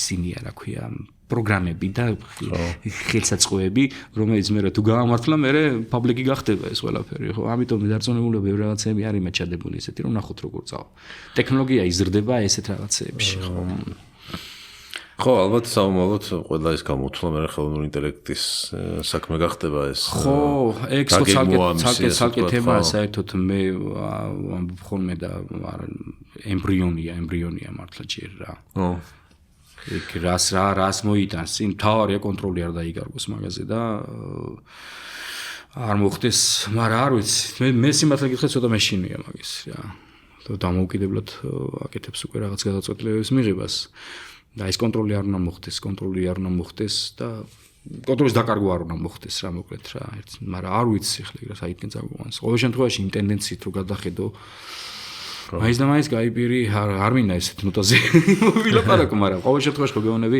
დიდ როლს ითამაშებს ეგ ცივილიზაციაში ძალიან დიდ როლს სულ ის ფილმი მახსენდება ხოლმე გახსოვს 2000-იანების რო იყო artificial intelligence მე მგონი ის არის რა ქვია სტივენ სპილბერგის არის თუ აღარ მახსოვს დეივიდი ესე მოკლედ ოჯახია რომელიც შვილს დაკარგავს და ხენონურ შვილს ხენონურ ბავშვს მიუყვანენ სახში და იმდენად გავს ეს ბავშვი რომ ეს ხო და მე ეს დედა სოფტი უნდა წაიკითხოს რომ შეუყვარდეს ამ ბავშვს რა ისე არ უყვარს ჯერ ამას ანუ ემოციურ დონეზეა დაყვანილი ახლა ეგ ხომ ხო ეს კადრები მეც არ მახსოვს მაგრამ მე რო წაუკითხოს ამ სოფს ამ ბავშვს შეუყვარდება ეს დედა მაგრამ ახლა ამას ზედა ლიმიტი აღარ აქვს მე როდის გადაუყვარდება ხო აღარ არის ახლა გადის მე ეს წლები და მთელი ამბები და ამ ბავშვს ეს დედა ენატრება თან მიატოვებს მე ეს თუ რაღაცას და რაღაც 1000 წლებია გასული აქ დიდი გამყინვარებებია უკვე და რაღაც ცივილიზაცია პოულობს ამ ძველი ნიუ-იორკში უკვე წყალია ასული რაღაც ამ ბავშვს რა და ეს ბავშვი იღვიძებს და ისე ფერიასთან არის რომ ცოცხალ ბიჭად მაქცია რომ დედამ შემიყვაროს ანუ შინაარსი არაჩვეულებრივი და ეს ვიღაცები რომ მიდიან ესე და ესე ხელის შეხებით ამას აღვიძებენ ერთმანეთს ეუბნებიან რომ აი ეს ტექნოლოგია ადამიანები იყვნენ ჯერ კიდევ იმათი შექმნილია მიხდი ანუ ეგეთი რაღაცა არ მოხდეს მაგას რომ ხო თორე ეს კიბერნეტიკული ორგანიზმები და რაღაცეები და ესენი ხო უკვე მედიცინად იმ დონეზე არის ორგანიზმში შესული ხო რა ვიცი ინსულტი ეს რაღაცეები ის რა ქვია იმას რო უკეთებენ ხოლმე სტენდი და ხო ყველაფერი ფეხში ლითონის ჩასმა და რაღაცეები ახლა შეიძლება ვიღაცას გაეცინოს მაგრამ მიდის ლაპარაკი ახლა პროგრამირებაზეც ხო სამხედროებში მით უმეტეს ესეთი რაღაცა რომ შეიძლება მე რაღაც მაღალი დონის სამხედრო ღამის ხედვის გონდეს ჩაშენებული ბადურაში ესეთი რაღაცა და გონდეს მიუწდეს ხელი მაღალ ინტერნეტზე თვითონ და ესეთ გადაწყვეტილებები ამას ვერ ავწდებით მე მგონი ამასთან აი მთლიანობაში ახლა 100 წლის მერე და 200 წლის მერე რა მოხდება თუ გადავალთ იქით მე რეგეტყვი ახლა არ ვიცი ესეთი ბოლოს კაი სამეცნიერო ფანტასტიკა რა ნახეთ არ ვიცი ალბათ ყველაზე რაც მომეწონა კი უყურებ ხოლმე ხო არ ვიცი მე მაინც ალბათ ინტერსტელარი ჩემოვიფარგლებ წლებია გასული მართალია მაგრამ მის მერე ისეთი არა ხო ახლა ბოლოს ჰეილმერი პროექტი გახმაურებული არის ხა გამოვიდა ეს ნახე და დიდად ვერ მოიხიბული ხო ახალი არაფერი არის ხო სხვა ისეთი არა პროსტად ის ძალიან მომწონს ეს ფილმი თვალსაზრისით რომ კარგად არის გადმოცემული რაღაცეები რა ცოტა გადის ეგზაჯერეიდია აქ რაღაცეებში მაგრამ ყოველ შემთხვევაში ამას თუ მაინც ვახსენეთ ობსერვატორია. ბოლო პერიოდში ძალიან გახმაურებული იყო თემა, რომ აბოსტონის თავზე წადაიკეტა და ნუ მოყვა სხვა პოლიტიკური შეფასებები ამას და სინამდვილეში რა იყო, რა არის ამის მიზეზი და რა ხდება. რა ვიცი, ალბათ თქვენ შემატყეთ მე თვითონ ყოველ შემთხვევაში ვცდილობ ხოლმე რომ არანაირად არ, მაგრამ ფაქტი რაც არის მაგას გეტყვით რა. ხო, აი რატომ აბოსტონის ობსერვატორიის დაარსები და გასული საუკუნის პირველ მეხუთეში ასე ვთქვათ, ხო, 18-20-იან წლებში, როცა აბასთუმის სამთო ობსერვატორია დაარსდა, მაშინ იყო უკვე ეგ პუნქტი, მე როგორც ვიცი, რომ აბასთუმის ცაზე ასტრონომიული დაკვირვებისათვის იქ არ უნდა მომხდარიყო რაღაცა საჰაერო აპარატების ფრენა იყო მეტნაკლებად აკრძალული იქ იმ არეალში. ეს აკრძალვა ვრცელდებოდა, ეხლა მის მერე ავიაცია განვითარდა, თქვენ კარგად იცით, რამხელა პროგრესი მოხდა ავიაციაში და დაიფარა, ხო, მის მერე რა მოხდა? ანუ ეს კი არ დაიფარა, ეს არის შენარჩუნებული იყო, სხვა ტრაექტორიით ხდებოდა აზიიდანაც, სტამბულიდანაც და სხვა ლოკაციებიდან, მაგრამ 90-იანების მერე რაც მოხდა, აი სწორედ 90-იანების მერე მოხდა დარღვევა ამ საჰაერო სივრცისა და პირდაპირ აბასუნის თავზე გადიოდა ეს საჰაერო ტრასა. თქვენ რო ნახოთ ეხლა პაბლიკიც არის ესეთ ჩვეულებრივ თვითმფრინავის ტრაექტორიები რო ნახოთ ახლოს გადადის პირდაპირ აბასთუმის ობსერვატორიის თავზე გადადის. ამიტომ ჩვენი თანამშრომლები სანამ თვითონ მოღვაწეობას დავიწყებდი აბასთუმანში, მანამდე ჩემი ხნიერი კოლეგები, ასე ვთქვათ, ყოველთვის იბრძოდნენ ამაზე, რომ ეს უნდა მოეშორებინათ ეს ამბავი. ასე რომ ეხლა მოხერხდა ეგ ამბავი და გაკეთდა სინამდვილეში. ეხლა ეს ვის აწყობდა, ვის არ აწყობდა, ეგ არ ვიცი ეხლა მე ეგ ამბავი, მაგრამ ჩვენთვის ძალიან კარგია რომ გაკეთდა, იმიტომ რომ აი როგორც გითხარი, მეტეორების, ასტეროიდების კვლევაში არიან ჩართული ხალხი, რაღაც ასტრონომიულ დაკვირვებები მიდის იქ და ამ დაკვირვების ფონზე ბუნებრივია ეს ციმციმა რაღაცეები, მით უმეტეს ხანგრძლივი ექსპოზიციის სურათების გადაღების დროს ფირფიტებზე და გამოსახულებებზე ძალიან ცუდად მოქმედებს, ან ვეღარ გაარჩევ ეს ტრეიკი, რომლის არის თვითმფრინავის არის თუ იმის. უხეშად რო თქვა რა ყველასის გასაგები რო იყოს. ამიტომ რაც უფრო წყნარი და მშვიდი და ანუ აბასთუმის ობსერვატორიისთვის კარგია რომ გიორგი წარმოედგინეთ თვითმფრინავი რომ გადაიფრენს ჯერ მარტო ვიზუალურად რო გიშლის ხეს და მე აი ეს გამონაბალ საათები ჭირდება არაჩვეულებრივი განმარტება ქონდა ჩემ კოლეგას ერთსაც იმაზე კარგად ბატონი გიორგი ჯავახიშვილია რომ საათების განმავლობაში რჩება ეს турბულენტული არეები კიდე იქ რა ეს ისინი და ელოდები იმას როდის დაწყნადება რომ იქ მე მოსმოშერა მეორე ჩამოიქრეს ხო ამას მეორე ჩამოიქრეს მესამე ან სუდია თქვენ რომ ნახოთ მოდი ესე ვთქვათ არც ერთ მაღალი დონის ობსერვატორია შემსოფლიოს დონის მაკლაპარაკი არც ერთზე არ გადადის ავიაციის ხაზი არც ერთზე უნებრივია და ახლა ეგ პრობლემა უნდა გადაწყვეტილი იყო აქაც მეტნაკლებად და გადაწყვეტილი. ანუ დადებითი მოვლენა არის. კი, ძალიან კაია რაც ლაპარაკობთ, კაც ძალიან კაია რომ ეგ რაღაცა. კი ბატონო.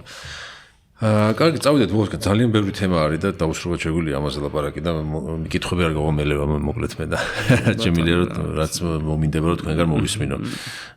წავიდეთ ბოლოსკენ პოდკასტის ტრადიციულ კითხვებს მივადგეთ, ბლიც კითხვები რომლებიც ჩვენ მაყურებელთან ერთად შევადგინეთ და სანამ ბლიც კითხვებზე გადავართ, მაშინ კიდე ხო არ იყო რამე საკითხი, თუ არის გარშემო ან რაღაც ისეთი სიახლე, ასე შეიძლება შევხებოდით და გვერდი აუვარეთ. არ ვიცი, ახლა მოყვა შემთხვევაში ჩვენი ძირითადი ბირთვი იყო არტემისის გარშემო საუბრობთ, ხო და მე მგონი რაღაც ვილაპარაკეთ მეტი მიმოხილვის გამოდგება ასე. ხო, დანარჩენი კითხვები თუ კარგი, ბლიც კითხვები მაშინ. ერთი ადამიანი მე შეგიძლია დაასახოთ, ვისაც უნდა ვიცოდეთ ვინ არის და რატო. საზოგადოება.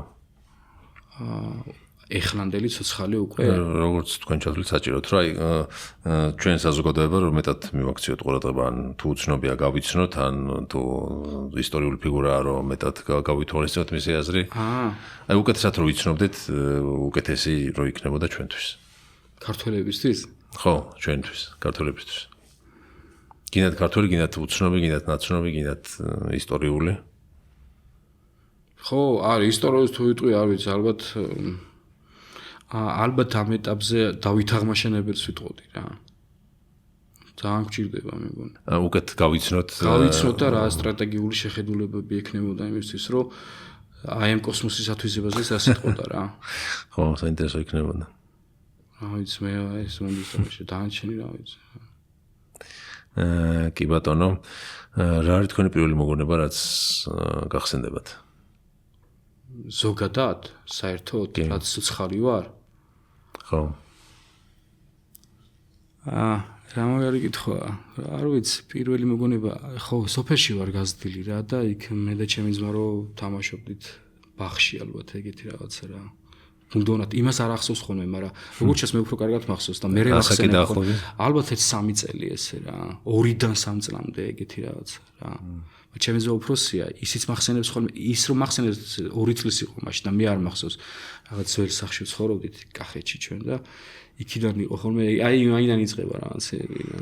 და ასტრონომიასთან პირველი მოგონება რა გაგუშვიდა? აუ, ასტრონომიასთან პირველი მოგონება იყო, დედა იყო ფიზიკის მასწავლებელი ლაგოდეხის რაიონის სოფელი ნინიგორია ესეთი და იქ რო შევდიოდი ხოლმე ფიზიკის კაბინეტში და ამდენ ხელსაწყოებს რო ხედავდი. მაშინ სკოლაში წავედი და პირველ კლასში მივედი, იმ სკოლაში მივედი პირველ კლასში და აი იქ რო ნახე პირველად მოკლედ ესენი სისტემის მოდელი იყო მაშინ და მე იყო ისევ სკოლის თემა. ხო, დედაჩემმა მე ბიბლიოთეკა, არჩეულო ბიბლიოთეკა იყო მაშინ სკოლაში რა, თან 2 სექტორი იყო, რუსული, ქართული ბევრი ბავშვები სწავლობდნენ და არ ვიცი დედაჩემმა მოკლედ სახში წიგნების მაშინ თან ფიზიკასთან ერთად ასტრონომიაც ისწავლებოდა მაშინ სკოლებში და ერთი ძველი ასტრონომია ინგლისური წიგნი იყო, მაგრამ დ მოშე იყო ავტორი ესეთი მოშეს წიგნი იყო, ანუ თვითშემსწავლელებისთვის ასტრონომიის ესეთი ნათარგმნი წიგნი იყო რუსულად ახლა მაშინ და აი იქ რო გადავშალე მე და იმ წიგნის ყდებზე ქონა 4 სეზონის ცა ანუ გაზაფრისცა, გაზაფხულისა, შემოდგომისა და მაშინ არ ვიცი მე მგონი ის მახსოვს რომ ბერენიკეს თმები ვაკვირდებოდი, ახლა რომელი სეზონი არის ეგ აღარ მახსოვს, მე მგონი გაზაფხულის სეზონია. და გამოვედი და მართლა ვიპოვე საზერო, მეთქი ეს წიგში რაც ხატია, ეს არის ზევით. ხო და იქიდან წამოვიდა მე ეს რაღაც მე იქ ნახე რომ დიდი დათვი ხო ნახე არჩეულებრივ ჩანდა სინამდვილეში მან თვითონ ეს კარგად ჩანს კახეთიდან რა და აი ესეთი რაღაცეებით რაც სისრუკის გაცნობა, თანავარსკვლავედების გაცნობა და ვეღარ მოვშორდი მე თითქოს ამას რა, სუზევით ვიყურებოდი მე ამ ეს წიგნი მე და ერთი პატარა სასკოლო ტელესკოპი ჩამევარდა მე ხელში. სასკოლო ტელესკოპი იყო ერთი მინისკური ტელესკოპი, ახლა ვინც იცის ეს რა არის. და იმ ტელესკოპით პირველად თვალეზე რო კრატერები დავინახე უკვე, სადღაც ალბათ ეს მოგვიანებით ალბათ 12 წლის ასაკში რა. ეს იყო სასწაული, უკვე მოკლედ რო ნახე იუპიტერი რაღაც გვალად ჩანს, ზოლები უჩანს და მეთქვი რა არის ეს და ჩემი ძმაც ახთოვანებულ თვარეს, ხო, ნუ თვარე იყო პირველი რა, მოკლედ ეს კრატერები, არასწორი ზედაპირი, რელიეფის დანახვა, მეთქვი ეს, რასაც ახლა მივხედავ, ესეთი რაღაც ხო წიგნებშია. ანუ მეც უყურებ ახლა ამას ლაივში, რაც არის, მოკლედ რა მოვიწამე რა მაიდან და всё, მე უკვე არ მოვშორდი. მე მიდოდა სულ ძიება და ესე იქიდან ინერციით მივედი მე ობსერვატორიამდე ალბათ. გარდაცვალების შემდეგ სიცოცხლეს თუ გჯერათ? გარდაცვალების შემდეგ სიცოცხლის ესე პირდაპირ აგებით რა თქმა უნდა არ მჯერა, ეხლა ესე არ ვიქნები როგორც ვარ, მაგრამ ის კი ვიცი რომ ჩემი ატომები მილიარდობით წლები ცოცხლობენ და ანუ ეს ორგანული ნაერთი ესეთი არ ვიქნები ეხლა მე თორე დაიშლება ის ნახშირბაძე დაფუძნებული ჩემი ორგანული ნაერთები, ასე ვთქვათ, მაგრამ ის ატომები მილიარდობით წლები ცოცხლობენ. ასე რომ კი, მე სამყაროს ნაწილი დავრჩები ისევ, რა თქმა უნდა. მაგრამ ცნობიერება არ მექნება. ენერგიის მოდელების კანონია რა, ხო, ნუ ფიზიკაში ცნობილია სხვა მუდმივ კანონებთან ერთად, არაფერი არ შეიძლება არაფერს ესე. ცნობიერება ენერგია? ცნობიერებაც ენერგია გარკვეულწილად კი. აუ ძალიან მაგერ რაღაცა თქვი ისე შენ ხო ცნობიერებაც იმიტომ რომ ცნობიერება როცა შეიძლება ჯერ ერთი იმიტომ იქნება ენერგია რომ აი ცნობიერება მოგცემს რაღაცა ისეც რომ რაღაცა დაამზადო ხო და ის უკვე ენერგიაა ხო ამ თვალსაზრისით ჯერ მარტო ენერგიაა და ბუნებრივია ისიც ენერგიაა იმიტომ რომ სამედიცინო თანამედროვე აპარატებშიც მე ვიცი რომ ტვინზე რომ მაგრდება ეს რაღაც სენსორები ტვინის აქტივობის დეტექტირებაც ხდება ამიტომ ბუნებრივია როცა შენ რაღაცას აზროვნებ და ცნობიერი ხარ იქ რაღაცა დამატებით ნეირონების უფრო აქტიური გამოყოფა ხდება ამიტომ ხო აი მან საკითხი არის ეს ტვინის ეს აქტივობა იწვევს ცნობიერებას თუ ცნობიერება იწვევს მაგმერი ტვინის აქტივობას ხო ეს უკვე გადავდივართ იქით მაგრამ ბიოფიზიკაში ალბათ და იქით ასე რომ რა ვიცი ესეთი იქნება ჩემი კითხვა რა ხო კი ბატონო და რა არის ცხოვრების აზრი ბოლო შეკითხვა ცხოვრების აზრი. გურამ ჩეულიშვილი, გახსოვთ თქვენ ახალგაზრდა გარდაიცვალა მწერალი. ნების სიმძაფრე შენებაშია და არა აშენებულით ტკბობაში. ალბათ ეგ ადამიანის თვალსაზრისით თორე დანარჩენი არაცნობიერი თვალსაზრისით გამრავლება მარტო რა. რო გამრავლდეს. მაგრამ რატო გამრავლდეს ეგ აღარ ვიცი, უკვე საითკენ მიდის ეს ყველაფერი. ხო, კი, რატო? ადამიანის შემთხვევაში და ამ გამრავლებასთან ერთად პლუს ეს ისე აზრი არ აქვს რა ალბათ მაგაშია კი ბატონო კარგი ძალიან დიდი მადლობა ძალიან საინტერესო იყო კიდე ბევრი საკითხი არის რომელიც ესე დარჩა რასაც ვერ შევეხეთ და საომალოთაც გავიმეოროთ მადლობა გიორგი მოწვევისთვის ჩემსაც დიდი პატივი იყო რა ვიცი იმედია სვენელიც მოყოფილი იქნება და წარმატებები შენ და შენ სტუდიას. პირიქით წარმატებები თქვენს აბასტუმნის ობსერვატორიას. ყოველთვის ჩემთვის საინტერესო ეს თემები ყოველთვის მიზიდავს და კიდევ ბევრი სიახლე იქნება და მოკლედ სალაპარაკო კიდევ ბევრი გვექნება და აუცილებლად გავიმეოროთ. მადლობა მაყურებელს, ვინც დარჩა ბოლომდე და გვისმინა, გთხოვთ რომ არხი გამოიწეროთ, ვიდეო და ლაიქოთ და შევხვდებით ერთ კვირაში. მადლობა.